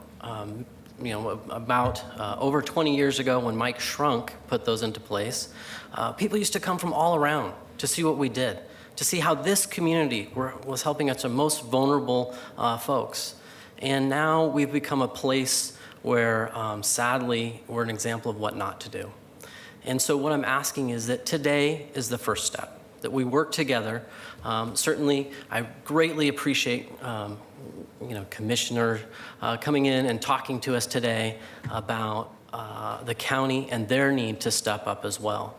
And it really has to come through the efforts not just of this commission, which again, I greatly appreciate the effort today, but then those other steps of bringing in not just the county, but our criminal justice system, certainly our private sector. There are many opportunities when we look at this problem. Certainly, voluntarily getting people into treatment is great, and that may work for some. But what we need to focus on is finding all the different potential avenues to get those individuals into treatment, whether that's through treatment courts, voluntary services, outreach workers, all of that. But right now, Measure 110 is preventing us from doing that in the criminal justice system. And what I'm simply here asking today is, one, is to tell you, I support your work on this and I appreciate it. And two, is to continue to reach out and push for those low-level treatment courts which can have that everyday intervention that we desperately need here in this community. Thank you for your time today. Thank you. Commissioner Mapps. A quick question. Number one, thank you so much for testifying today. I'm not an expert in treatment courts. How do we get from here to there? Who needs to approve treatment courts? Who funds them? So on and so forth. It's a great question. And there's been different funding sources through time. Sometimes we've obtained federal grants that have helped fund those courts. At times, actually, the city has helped fund those. There's been efforts in the past where we have seen the city fund those, but also definitely the state provides a great deal of funding, and the county. Those are all kind of the different revenue streams that could potentially to do that. What it takes is strong leadership from a central hub. It takes that from really the criminal justice system, from the elected DA, and then strong leadership from all of you here. And so it can come from the city, it can come from the county, and I would really urge that the commissioners, I'm certainly not here saying you should take that burden on all yourself. What I'm saying is it needs to be that collaborative effort. Thank you very much. And I'll just add, and I'll touch on this in my comments on the vote. The ordinance before us today will not solve our city's fentanyl crisis. However, I do hope that this is the beginning of the end of our fentanyl crisis as we begin to piece together strategies that help people who are struggling with that terrible drug get the help they need. So I think this is an important first step. I think there are other important steps that we need to embrace and explore, and I look forward to learning more about treatment courts as a possible strategy for moving forward. Thank you very much. Thank you. Thank you. Thank you. Next up, we have Jude Al-Ghazal-Stone online. Welcome. Hi, thank you. My name is Jude Al-Ghazal-Stone, and I'm here today on behalf of the American Civil Liberties Union, or ACLU of Oregon, to oppose the council's directive to restore criminal regulation of controlled substances in public. We have over 27,000 members statewide, and the ACLU of Oregon is a nonpartisan, nonprofit organization committed to defending and advancing civil liberties and civil rights. We represent Oregonians from many communities and backgrounds, including those who have lived experiences with substance use issues. And we strongly agree with your stated value that addiction is a health-centered issue requiring health-centered solutions. However, your proposed directive, which urges the Office of Government Relations to work towards recriminalizing public substance use, directly contradicts this stated value. Your directive will resume the decades-long cycle of ineffective, expensive, and punitive policies that have resulted in the current substance use crises in Portland and across the country. Instead of repeating failed policies, the City of Portland should support policies that are aligned with the following solutions-oriented approaches. Treat substance use problems as a healthcare issue, not only in name, but also in the kinds of policies you advocate for. Recognize that criminalization and punitive coercion are ineffective, costly, and inhumane. And support Measure 110, which was overwhelmingly supported by Oregon voters, and give it the time and resources and funding that it needs to be successfully implemented.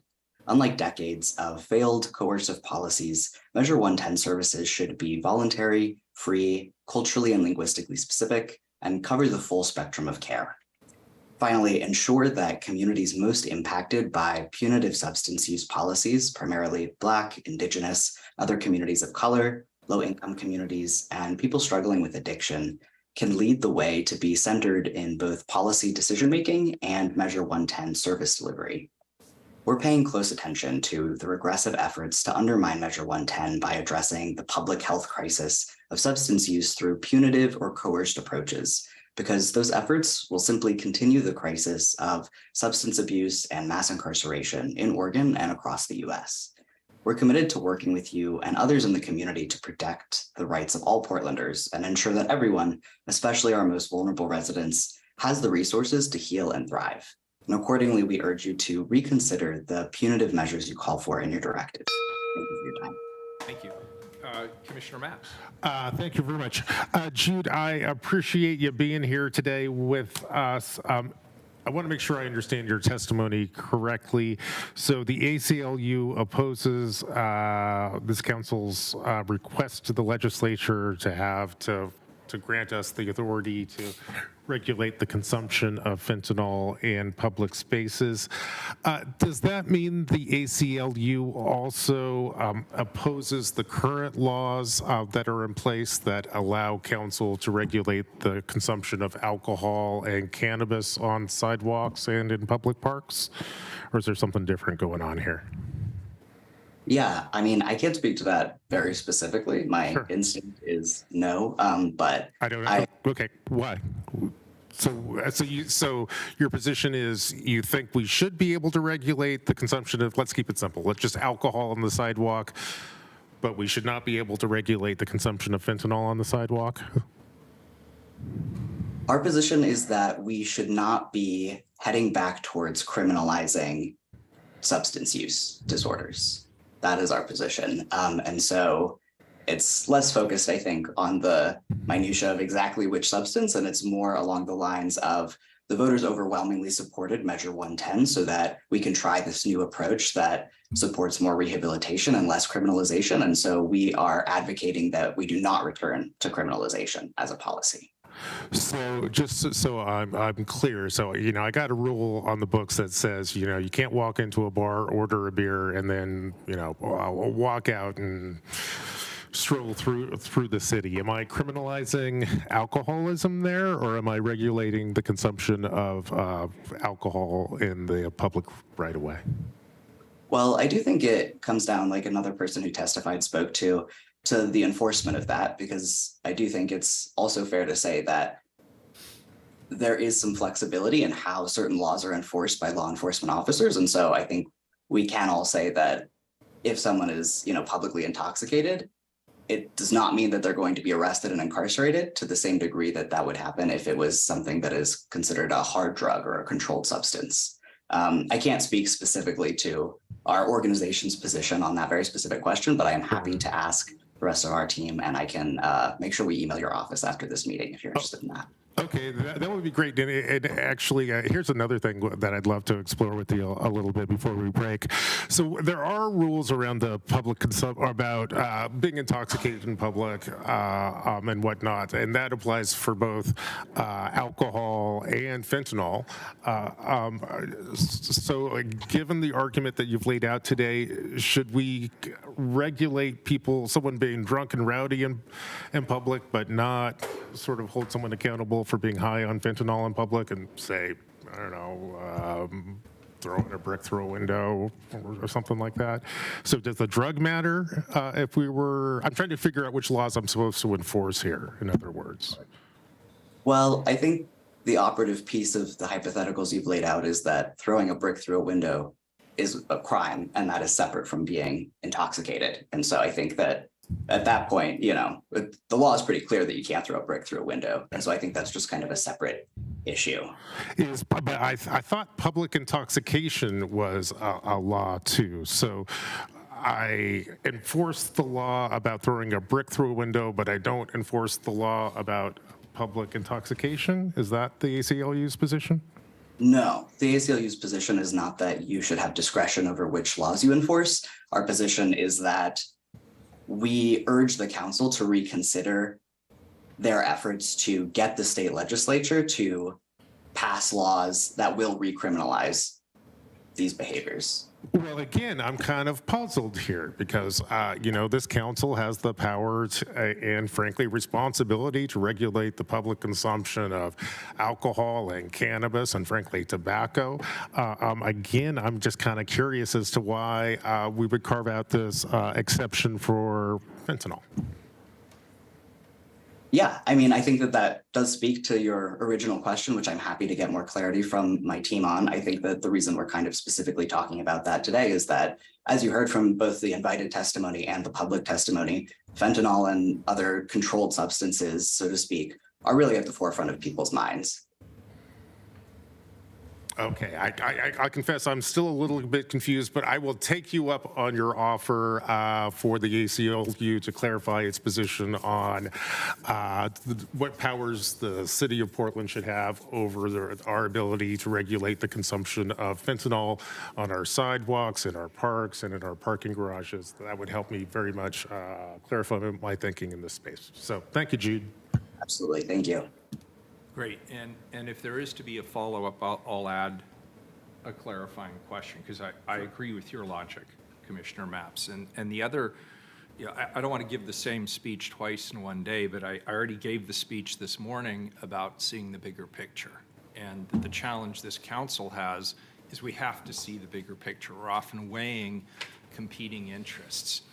And we should not assume that because we are bringing this resolution and this ordinance that this council does not strongly support access to treatment. We all do. We've all stated it very clearly on the record. Our budget reflects that. Our desire to create our own shelter sites and create our own contracting network to make sure that people have access to those services. The $1 million we allocated to Bybee Lake, somebody raised that earlier today. We're there. The problem is we also have an obligation to regulate public spaces, and we have an obligation around public safety. And my question is, whose civil rights are you supporting? Because we've had plenty of people come into this chamber and say they do not feel safe walking or navigating on the sidewalks for which they have paid through their tax dollars. And in fact, the city just settled a fairly substantial lawsuit on behalf of the disability community because they did not have access to our sidewalks. So I would be very careful when talking about civil rights to understand that this body has the responsibility to consider the civil rights of everyone in our community. Thank you for your testimony, though. Next individual. Commissioner Ryan. Yeah, I really appreciated what you, the questioning that you brought up, Commissioner Mapps. Thank you. And Mayor, your statement too. And I actually have a question I was going to ask before the mayor went, and that is, how do we protect the civil liberties of the elder who writes to us, who calls us and say they feel trapped in their apartment because they don't feel safe going out onto the sidewalks? How do you protect their civil liberty? Yeah, no, I mean, I think that the points that you're raising are certainly valid, and I understand that you have a wide variety of constituents with a lot of different experiences that you have to reconcile when deciding these things. So yeah, I certainly don't think it is a cut and dry issue. And yeah, I think that I'm happy to confer with our legal team. I am not a lawyer, and so I can't really get into the minutia of the exact legal mechanisms here. What I can say is that I think oftentimes left out of these conversations is that the freedoms and rights of people who are unhoused or who are experiencing substance use disorders are often forgotten, particularly when it comes to criminalization. And I think for the most part, I think we can all agree that low-income people, BIPOC people, are more often criminalized for drug use. And so that's really the angle that we are trying to raise here, is that once we start further criminalizing and going back to laws that criminalize substance use, we are opening a can of worms, so to speak, where we are significantly increasing the risk that these people's civil rights will be infringed upon through over-policing and mass incarceration, things like that. But again, I will definitely consult our legal team specifically to get you a more nuanced answer to that. Thank you. Thank you. Next up, we have Jorge Sanchez Batista. Welcome. Okay. Next, Lauren Armany. Thanks for being here, Lauren. Yeah, it's been a minute. Thank you. Hi, Commissioners. For the record, my name is Lauren Armany, and I'm here as a program director from Sisters of the Road to speak in opposition to the proposed amendments of Ordinance 14A.50.010. Similar to the sentiments stated under today's agenda items, I'm here because incarceration and overdose deaths are devastating my community. as in my friends and my family are dying and getting locked up. We need systemic solutions that address the root causes of addiction and overdose, not a continuation of the failed war on drugs. History is clear. The only good thing to come from prohibition is NASCAR. Prohibition is a tool used by the state to control and criminalize the poor. There is no evidence it will decrease substance use behavior. However, there is a mountain of research confirming that it will marginalize substance users into unregulated and unsafe environments. This prohibition specifically targets substance users without sufficient private property to use legally.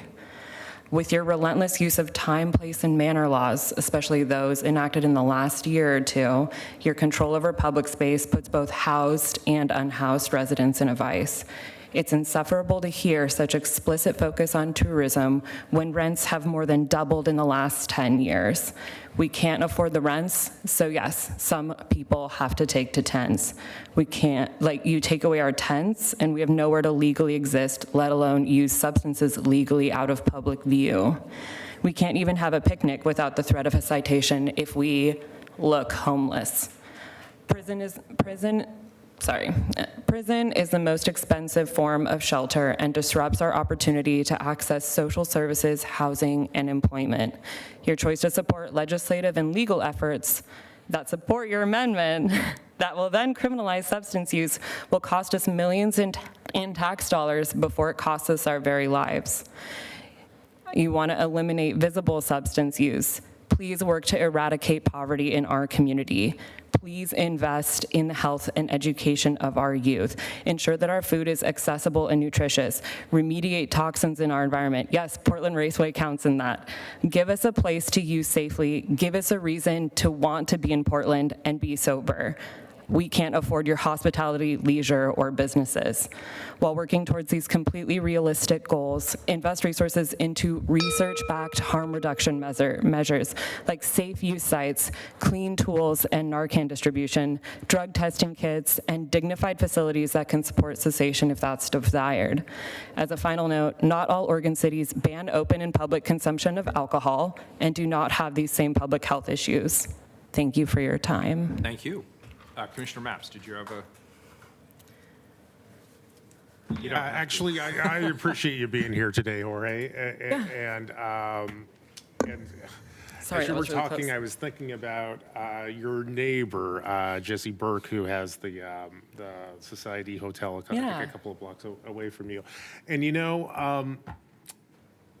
we have a law on the books that, and if I recall correctly, I'm sure the Society Hotel sells booze, so you can go up there and probably buy a beer.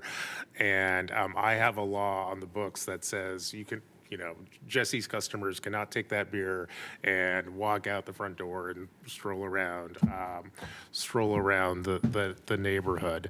And the proposal before us today is really this council asking the state legislature to give us the authority to do something kind of analogous, which is to say, if you're going to consume fentanyl, for example, you just don't do it on the sidewalks and the public right of way. And so I'm just trying to figure out, why is that any different? Why is what we're trying to do here any different from the current rules and policies that we've had in place for a long time that prevent the Society Hotel from letting people come in, grab a cocktail, and then kind of stroll through the streets? Yeah, I understand your frustration and confusion. And again, I'm not a legal expert. Yeah. I'm here representing myself and Sure. my organization. I think the clearest difference between someone buying a cocktail at what could be considered a safe use site, which is a bar, or a private business that operates to facilitate safe consumption of alcohol, we do not have that for fentanyl. And so that's why we're advocating for safe use sites as we work towards, addressing this crisis, right? There aren't any safe use sites. And also, many people, as we've talked about the last, how many decades have we been talking in Portland about people living in the public right of way? And even more so now because people cannot afford the cost of living in Portland, let alone rents, also just the cost of, groceries and other necessary services. So Yeah, that's a main difference. There are no places to legally consume these substances outside of your private residence, and yet if someone doesn't have a private residence and doesn't even have a tent to conceal their use, I mean, if you're in downtown, people are trying to shield their use. They're like, I'm gonna put a sweatshirt over my head. I'm gonna try to find a bag or a tent or a tarp, like something to conceal this, because people want to be able to use in the peace of their own space, right? So. And help me think about this. You know, you've been around this afternoon, I think. Yeah. Earlier today, we heard from a firefighter whose firehouses in the neighborhood, I think they dealt with about 300 overdoses this month. I believe that if you take a look at the Portland metro area, by this point in the calendar year, we've had about 170 just fatalities that are associated with fentanyl. And I think technically, if my understanding of state law is currently up to date, I think fentanyl is actually illegal in Oregon and in Portland. So if this is an illegal substance and it's clearly a dangerous substance, I guess I'm trying to figure out this council's obligation to create spaces for folks to have spaces to consume this drug. I mean, I would make the argument that it's just not obvious to me outside of the context of literally undergoing an operation in a hospital that there is such a thing as a safe and responsible use of fentanyl. So could you unpack for us, like, why this council should create safe spaces for the recreational use of what is, I think, pretty transparently a very dangerous and deadly drug that has consequences not only for the addict, but for, frankly, everybody who has to, share space with the addict? Yeah, it's a lot to unpack. I think we can look at it as an unregulated market, and unregulated markets are less safe, right? Like, it's safer to go to a bar and order a cocktail than it is to go to the moonshiner in the mountains, right? And so if we were to regulate and provide safe space for fentanyl, like the capacity for people to test the substances they're using, that would decrease the amount of overdoses we're seeing. I've lost many friends to overdoses over the years, and so this really hits me personally. And what I do know is that you can't just force someone to quit or think that prison is going to get someone to quit, right? I had a friend who was sober when they went to prison, and they got onto Suboxone when they were in prison. Prison does not solve this. And also, community courts in Portland have not a sterling history of utilizing that court system to then provide free labor for certain enhanced services districts. So I don't necessarily trust the court system in our community to answer this as well, or serve as like a primary intervention force. So yeah, having a way to test what you're using, know the dose. If there were regulated, like, fentanyl pills that people could use and know what they're using, that would be even safer, and this would reduce the amount of overdoses in our community. And we have all agreed that this has been safe for alcohol. We have all agreed that regulating cannabis has been for the benefit of our community. I don't know why we can't attribute that to other substances as well. I appreciate the dialogue. I think we disagree. I could test for fentanyl, and if it comes up positive, you should probably not use it. Would be my opinion. But I really appreciate the dialogue, and I'll let us move on. I know it's getting late in the day. Yeah, thank you. Fentanyl is not my substance of choice either. Yeah, and I appreciate it as well. I do want to jump in on this conversation, just because it's a good So one. Thank rare. you. I rarely get to talk to you. And every time you're here, we have good discussions, and I appreciate you being here in your testimony. I don't want anybody to think we're equating alcohol and fentanyl. They are very, very different substances. Fentanyl is far more addictive than alcohol. Even prescription, doctor-supervised doses of fentanyl are highly addictive. And so the idea that we would provide a space where somebody could go and even attempt a substance that is known to be extremely addictive is not the same thing to me as somebody going to the bar, having a beer, just from my perspective. I don't want there to be anything that equates these two things. I appreciate your intervention there, Mr. Mayor, and I agree with you. I believe fentanyl is roughly 50 times more addictive than heroin, which is partly how Portland got to where we are today. Yeah. No, I appreciate the dialogue. I don't think that anything should be seen as apples to apples, right? I do think that we need to look to more emerging research on addiction and like what actually creates an addiction to a substance or a behavior.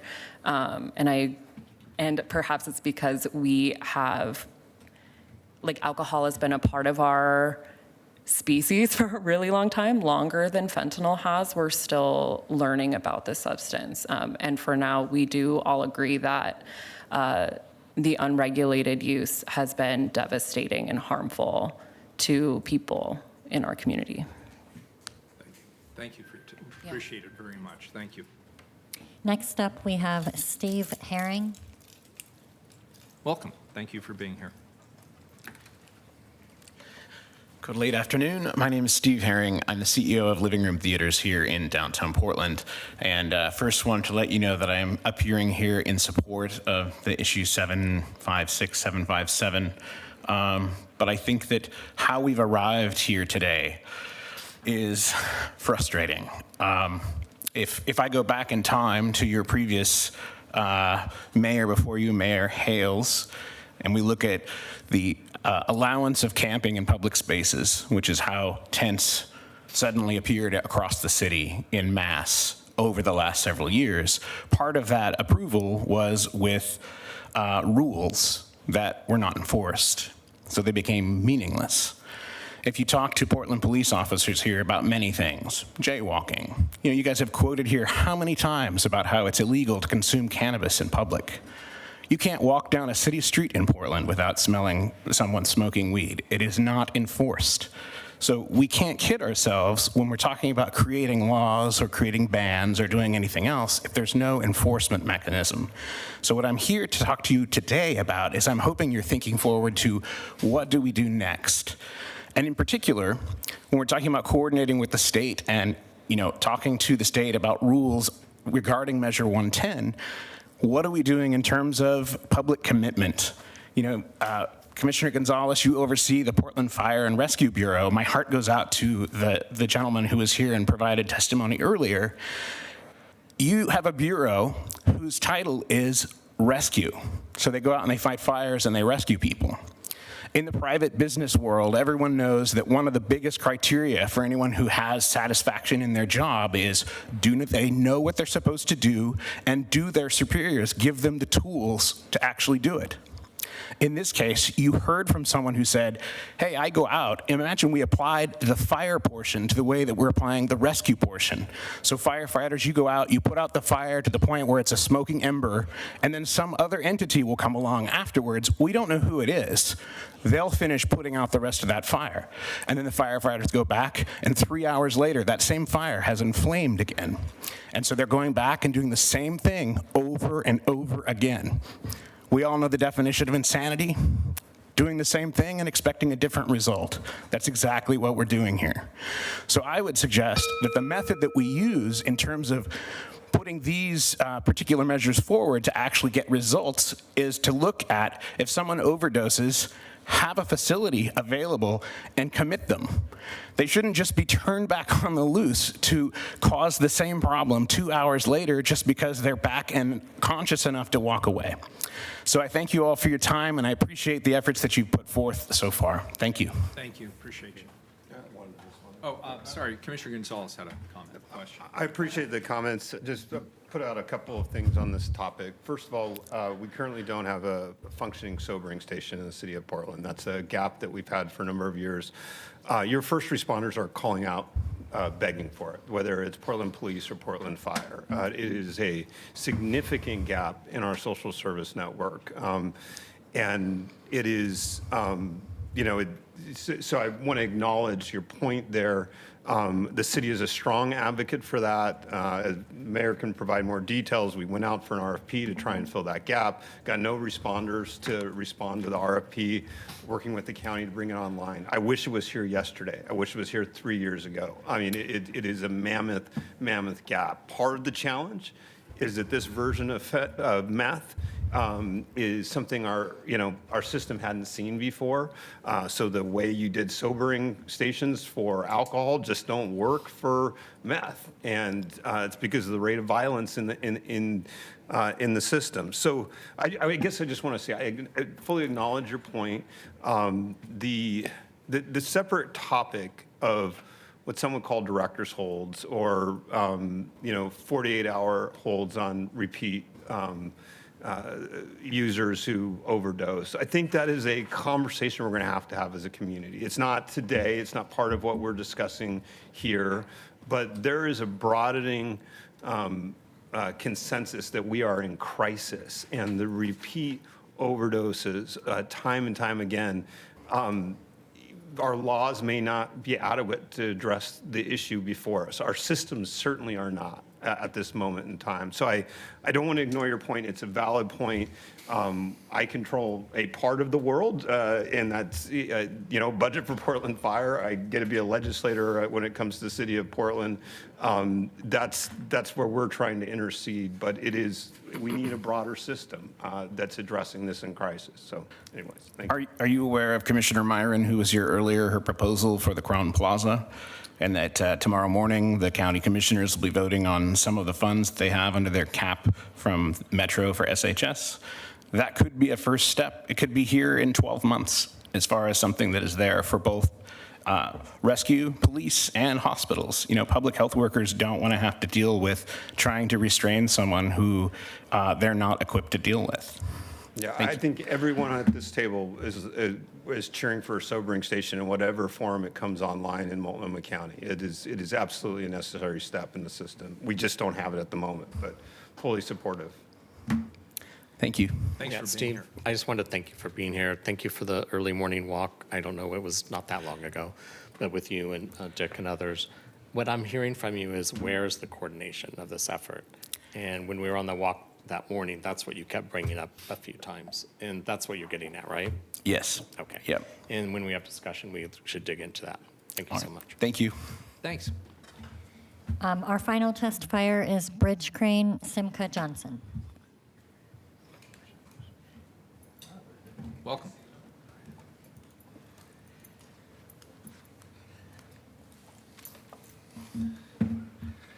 Good afternoon. Hello again today. Mingus, bringing the fire. I'm Charles Simca, Bridge Crane Johnson, and it's interesting now. There's a lot of those anecdotal sayings that happen in society, and when it comes to trustworthiness, who are we, the voters, going to say is more trustworthy? Drug users or politicians? Thank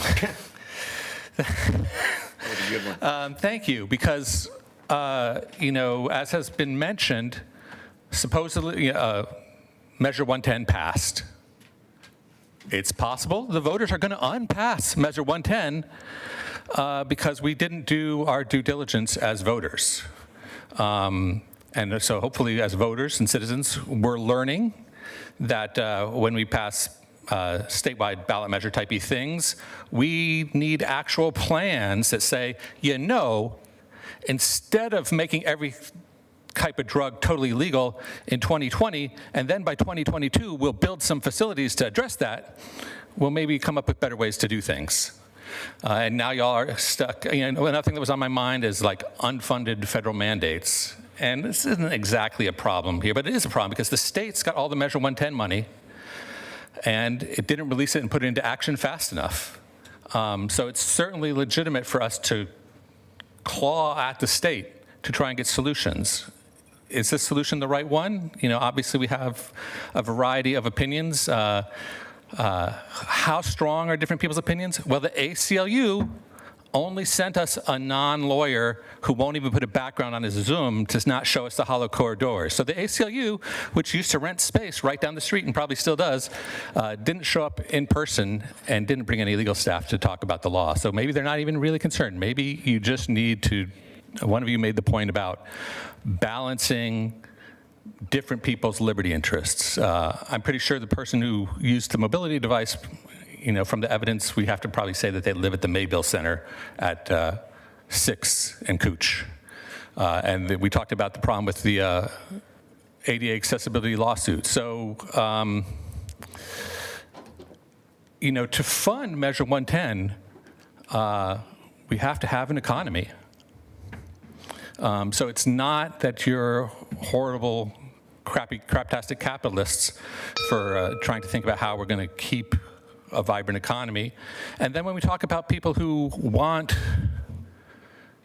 more expansive usage, there's nobody in the big budget hypocrisy business, like Outside In or other places which have testified here about who should be able to use freely. They never put up with that shit on their own property. You can't go anywhere and smoke fentanyl in their bathrooms or sit in their service area for medical health care and smoke that crap. So maybe they'll put their money where their mouth is while you try and figure out what we could do. Thank you. Thank you. Commissioner Gonzalez, then Commissioner Ryan. I'm good. Commissioner Ryan. Oh, very good. Okay, does that complete public testimony? It does. Very good. So we'll ask staff if they're still here. I believe they are Stephanie and Shaw. Thank you. Come on back. Colleagues, any questions for Stephanie or Shaw? Or Maps? I just have a clarifying question, which I think might help folks at home track what's going on. As I've kind of referenced a couple of times today, I believe this council has the power to regulate the public consumption of alcohol in public spaces. Like you can't go into a bar, grab a gin and tonic, and then wander through the streets of Portland. And I think the same is true with cannabis. You can certainly walk into a cannabis store, buy your weed, but you're certainly discouraged from actually stepping out onto the sidewalk and smoking a joint. And indeed, we have laws on the books that state that. Is it really the case that the city of Portland and this council doesn't have the authority to regulate the public consumption of fentanyl?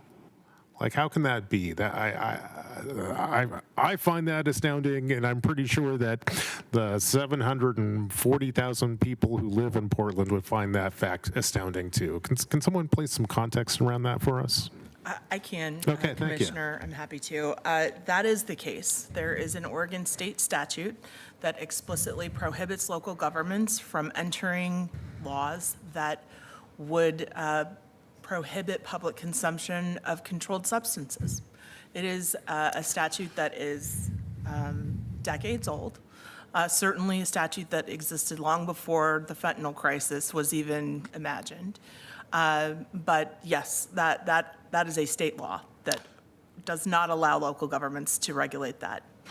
Well, thank you for that clarification. And although I know everyone on this council agrees with me, I'll just turn to my colleagues and to everyone who can hear my voice and say that is a crazy state of affairs. If this council has the power to regulate the public consumption or the consumption of alcohol or tobacco or cannabis on our sidewalks, we sure as heck should have the authority to regulate the consumption of fentanyl on our sidewalks too. And I sure hope that the state legislature, the next time they come together, could just take an afternoon to pass this common sense reform that would make it much easier for this city council and every other city council in the state to maintain order in their sidewalks, in their parks, in their parking garages. I think that's very important, and frankly, I think that's why we're here today. Thank you, Commissioner Maps. Commissioner Ryan. Thank you, Mayor. And in wearing your police commissioner hat, and Stephanie, you, I think, addressed this a little bit with Commissioner Maps. This issue's been obviously on the top of everyone's mind for some time, and we get calls about it all the time, and we get reports that in other jurisdictions outside of Portland, police do take action when someone is smoking fentanyl, for example, in a public right-of-way. And so I think there's confusion over what was just said. And so I'd like to hear if you have any intelligence about that as well. And also, I'm fascinated today, Mr. Mayor, why there is no one from police here to be a part of this conversation. So I also wanted to ask that question. I think with regard to your first question, I think I understand let me say, and I think the mayor will speak to this in a moment, but when initially the mayor was bringing an ordinance like this that was going to prohibit. The one that was pulled at the last second? Yes, correct. After that happened, we certainly received a lot of outreach from neighboring jurisdictions and from other cities who understood, as we did, that there was this statute that prohibited it and wanted to know, how do we help? How do we change this? Because you guys were ready to do it, and we want to know how and what your plan was. And we were frank with those, other elected officials that we understood that was going to be an uphill climb, but at the time, no one was doing anything. And so understanding that statute is on the books, it was on the books then, it was understood that it was going to take a lot of collaboration and the willingness to step forward and say, we have to do something to drive that conversation forward. And then when the legislature acted in the last minutes, it changed some of the calculus around that, and I think gave us a little bit more flexibility in how we can approach this issue. And as I said, I think the mayor will speak more to that. But I think I understand your question to be asking about how we could collaborate or how we could reach out with other cities, and that's happening. That has been happening. We are, certainly interested in talking with folks from any of the other cities that have expressed interest and looking at the organizations. I think OGR will help to inform some of the decisions around working with, like, the League of Oregon Cities, for example, because I think this is a common desire for lots of local governments to address. With regard to the police, the lack of police presence here today, I think, I have certainly been in discussions with the chiefs about this. The mayor and I have talked with them, and they have, given their input into how to move forward. I think because this is an ordinance that will not go immediately into effect in terms of enforcement, I think they understand this to be much more of this is a chance for dialogue around the relationship with governments and the policy level. So I think that was a little bit of the difference between having police here to testify or to give input versus what we have today. Well, earlier we heard testimony. I'm going to go ahead and call you out, Keith Wilson, with their interviews. And so why don't we get to that? Is confiscation, can we confiscate the fentanyl or the new meth? It is more complicated than a quick answer, and I would defer to our city attorneys to advise us on that. We have had those discussions before, and I think there are arguments that you can and some that you can't, and so it's an issue that we're looking at constantly. I think what I will say is that, police are routinely making arrests and confiscating drugs from people who are distributing drugs all over the city. So we are confiscating a great deal, a horrifying amount, frankly, of fentanyl and methamphetamine and other drugs through those efforts. So whether a police officer has the right to simply approach someone who is using something or they suspect is using something and take that from them in that moment, I think that's a much more nuanced question than if they have been arrested or if they have charged them with a crime.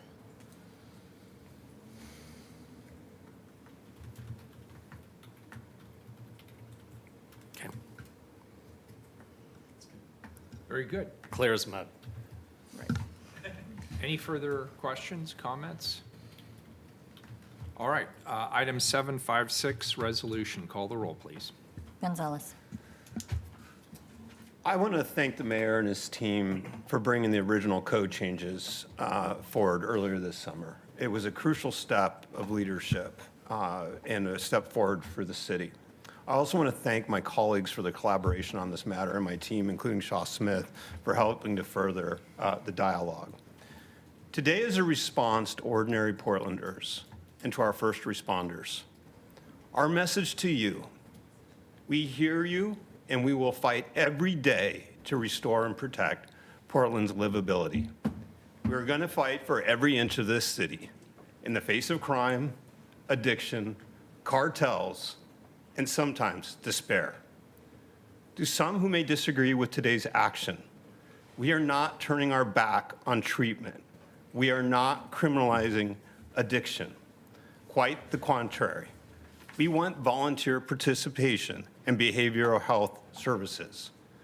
One of the challenges our community faces is what happens when users refuse services and engage in behavior that hurts society. A community has the right to regulate public behaviors that hurt others, that damages emergency response systems.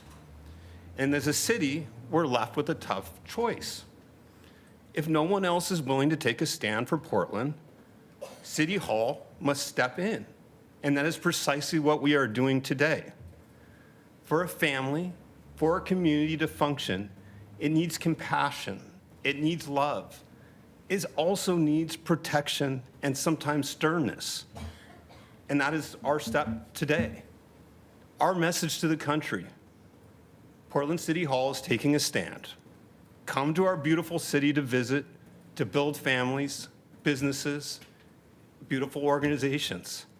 But don't come here to camp out and do hard drugs. We aren't going to stop here. We will work collaboratively and firmly with our public partners to get the job done. That means reestablishing of the social contract and providing behavioral health services. We have to do both. Today is a step in the right direction for our city.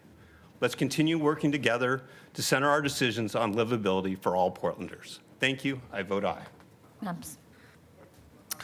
Let me start out by thanking everybody who submitted written testimony on this item and everyone who testified before this council today. I actually think we had some really great and constructive dialogue on this piece. And I also want to thank Commissioner Gonzalez and the mayor for their leadership in pulling this resolution together.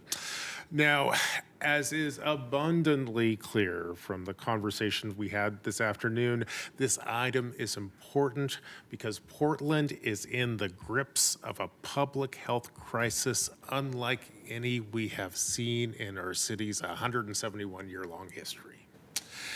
In just a few short years, the scourge of fentanyl has transformed our city and has devastated a generation of Portlanders. For example, between 2019 and 2020, Oregon saw a 74% surge in fentanyl-related deaths. And in the last 8 months of 2023, more than 170 people in the Portland metro area have died of drug overdoses, and most of those drug overdoses were associated with fentanyl. To sum up our current situation, today, fentanyl is fueling our houseless crisis. Today, fentanyl is feeding our city's public safety crisis. And today, fentanyl is fraying the fabric which holds our city together. That must change. And the ordinance before us today is the beginning of the change that Portland so desperately needs.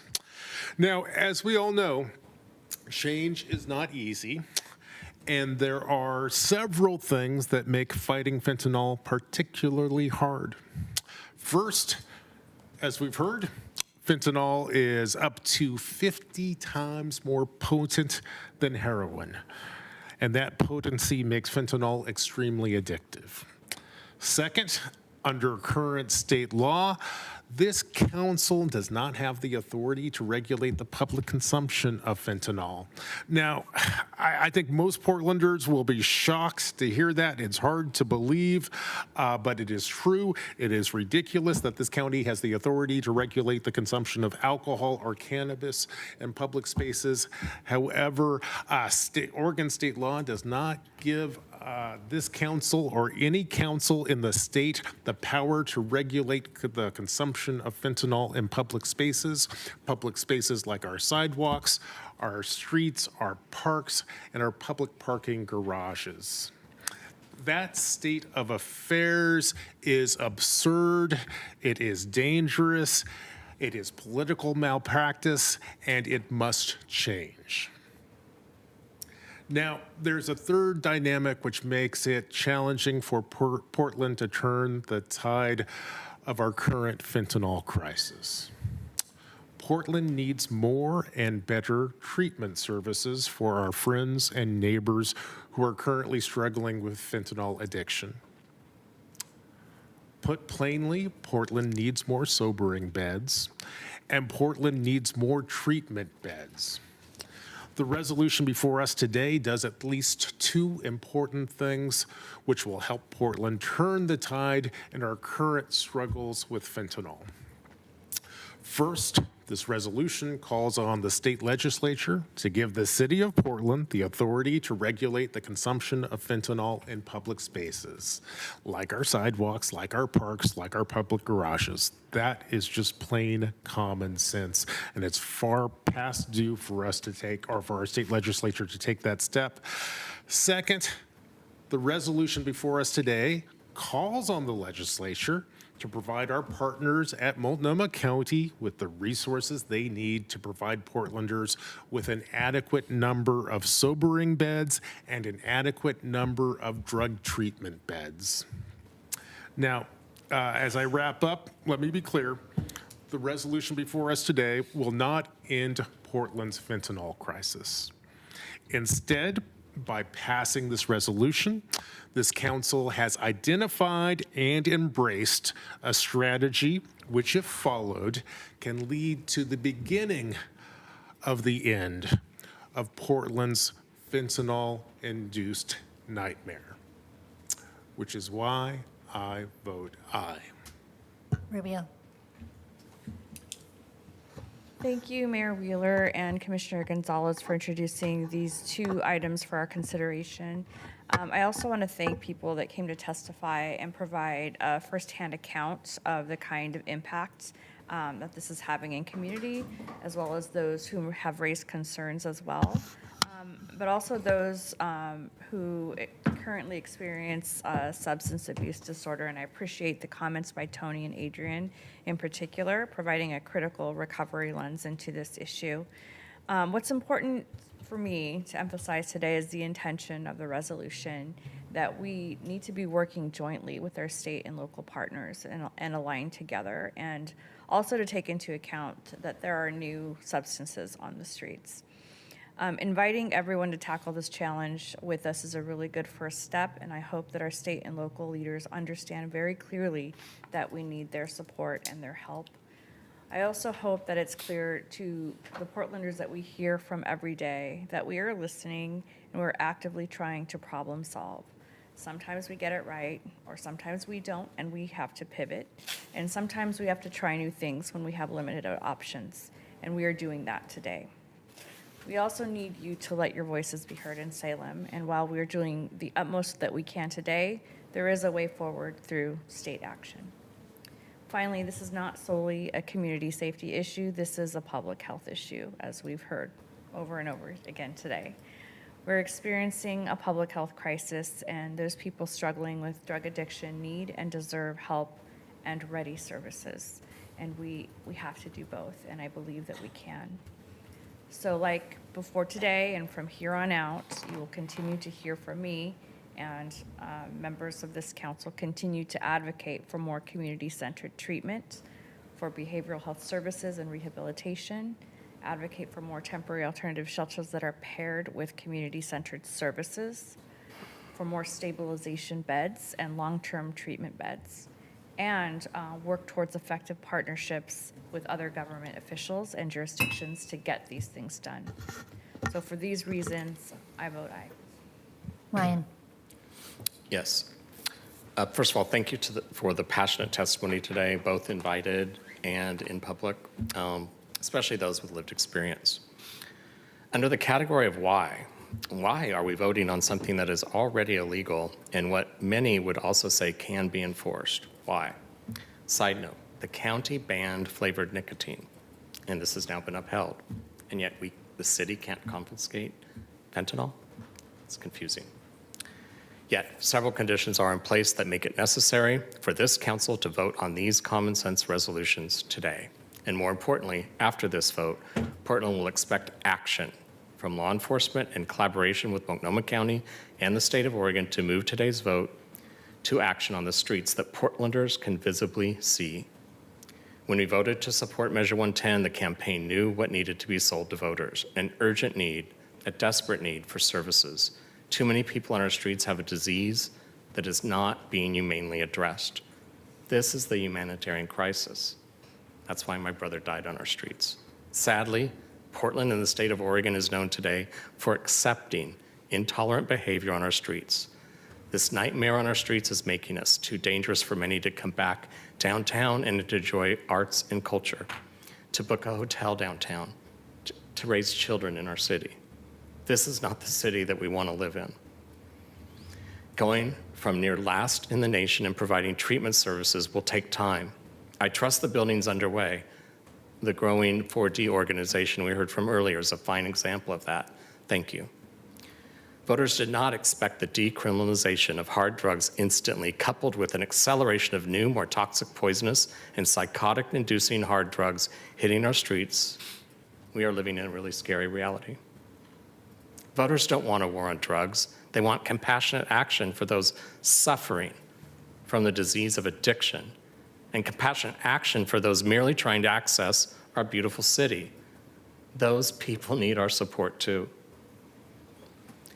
Today, many Portlanders and those visiting the Rose City reach out to me, and I'm sure all of you, with quotes like this. I've traveled the world and I've been in the neighborhoods that are known internationally as dangerous. Yet what I experienced walking down Fifth Avenue from Southwest Salmon to West Burnside was the most unsafe I've ever felt in my entire life. That convention, if you will probably not return next year. From an elder who lives downtown, I feel trapped in my home, not just at night, but in broad daylight. I must cross the street multiple times to dodge the smoke and the noise. And then I look around, it's just me and numerous people breaking the law. It's scary. And this is what you can hear from an intercom at the Gateway Transit Center.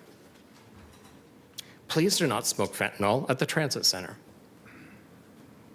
Yes, the first major stop after taking the MAX from the Portland International Airport. Welcome to Portland. And what my spouse hears daily while commuting from North Portland to East County, and more important, they must move from car to car, hopping from one to car to car, to be free of the poisonous secondhand smoke. We wonder why our tourism is slow to recover. We wonder why downtown foot traffic is behind all other cities post-COVID. We wonder why people are not returning to our downtown sidewalks, art houses are riding our MAX trains. It's not a mystery. This lack of enforcement of open-air drug use on our sidewalks, parks, and public transit is intolerable. Now is the time for our city and our county to work together to enforce. Yes, as mentioned by Multnomah County Commissioner Sharon Myron, the county runs our treatment centers, our jails, our judicial and prosecutions. A joint work session between the city and county is needed soon to improve this system and to monitor implementation from dangerous episodes on our streets to stability and recovery. By enforcing the banning of open drug use, we promote a safer and more welcoming environment for all residents and visitors to enjoy our beautiful city. This is a step if we act like it's an emergency and make certain we implement these resolutions. I vote aye. Wheeler. Well, first of all, I want to thank everybody who testified. I have a hard and fast belief that if you get a bunch of people in a room and everybody agrees, you have a very unhealthy democracy. And so I was actually very pleased today that I felt like we heard the whole spectrum of perspectives. I appreciated that there was just the flat-out competition of ideas, the sharing of information, the sharing of personal perspectives. I wish every city council meeting was thus. And so I really want to thank everybody who testified today, whether you agreed with me or vehemently opposed. I hope to see all of you back here, not just for this issue, but other issues as well. And I thank you for that. I felt like this was a highly functional democracy today. So just to do a little cleanup, as you know, I intended to bring a similar ordinance, and I'm speaking both to the resolution and the ordinance at the moment, earlier this summer. And I was motivated to take action to address in any way that I could drug use in our public spaces, as well as the obvious harm that comes with it, both to the people who are suffering from substance use disorders, as well as the public at large, who are most certainly impacted by it as well. I suspected, based on the good advice of my staff members and others, that such an ordinance would come with its challenges, including what I believe is an antiquated state statute that prohibits local governments from regulating public consumption of controlled substances, as Stephanie explained earlier. I also suspected that the city would almost certainly end up in a court battle about the city's right to protect itself. And at that time, as you'll recall, the legislature had shut down due to a walkout. The legislature was therefore gridlocked, with little hope of meaningful legislation passing to address what is obviously one of the biggest problems facing our community. Under those circumstances, I concluded that the fight, no matter how hard that fight might be, was absolutely worth it. However, in the last moments of the session, the legislature came back to work. They passed HB 2645, which made possession of certain amounts of fentanyl a misdemeanor, and it lowered barriers for prosecution for the distribution of fentanyl. I want to thank the legislature for that action. It was an encouraging action, and it was a good start. I think it was an acknowledgement on the part of the legislative body that this is something that they need to take as to see as a crisis issue that requires urgent action. That legislation, in my opinion, changed the calculus. It illuminated a path forward, working together to make far more impactful progress at the state level. And due to the preemptions, we need that action at the state level. But the bottom line is this: week by week, the situation is getting worse. In fact, it's getting much worse, and therefore, we need to do more. And I want to thank my colleagues on this council. Again, I started with this. I want to end with this. This is a unified action on the part of this council. We do not always agree on every issue, and sometimes we vehemently disagree. On this, we are unified, and we have made our position clear through what will be the passage of this resolution and shortly the ordinance, while holding space to find solutions moving forward, working with our legislature. The resolution we bring today is intended to express our commitment to addressing our complicated public safety challenges in partnership, not in opposition. It's going to take all of us working together to tackle issues we currently face, including, as described, the lack of sobering and treatment resources, jail capacity, alternative sentencing resources, treatment, and our desperate need for public defenders. We have to move with focus and urgency to save lives and livelihoods. One last thing, I want to just make it clear. This isn't the only thing we're doing, far from it. This is one action. And as you know, it requires a trigger for the legislature to take action before it's even enforceable. So I want to remind people that the governor called together a task force. We're part of it. I hope that there are many actions that that task force will take that will help further our issue here. Most notably, we do not have a mental health strategy for the state of Oregon. We do not have a plan. We need a 5-year plan. We need a 10-year plan. How are we going to go from dead last to having the services that we need in our communities? And I'm hoping that the governor's task force will tackle that. Here at the city level, we created the task sites. And you will remember, those were created under withering opposition from many. But our first site is now up and running. It is filled to near capacity.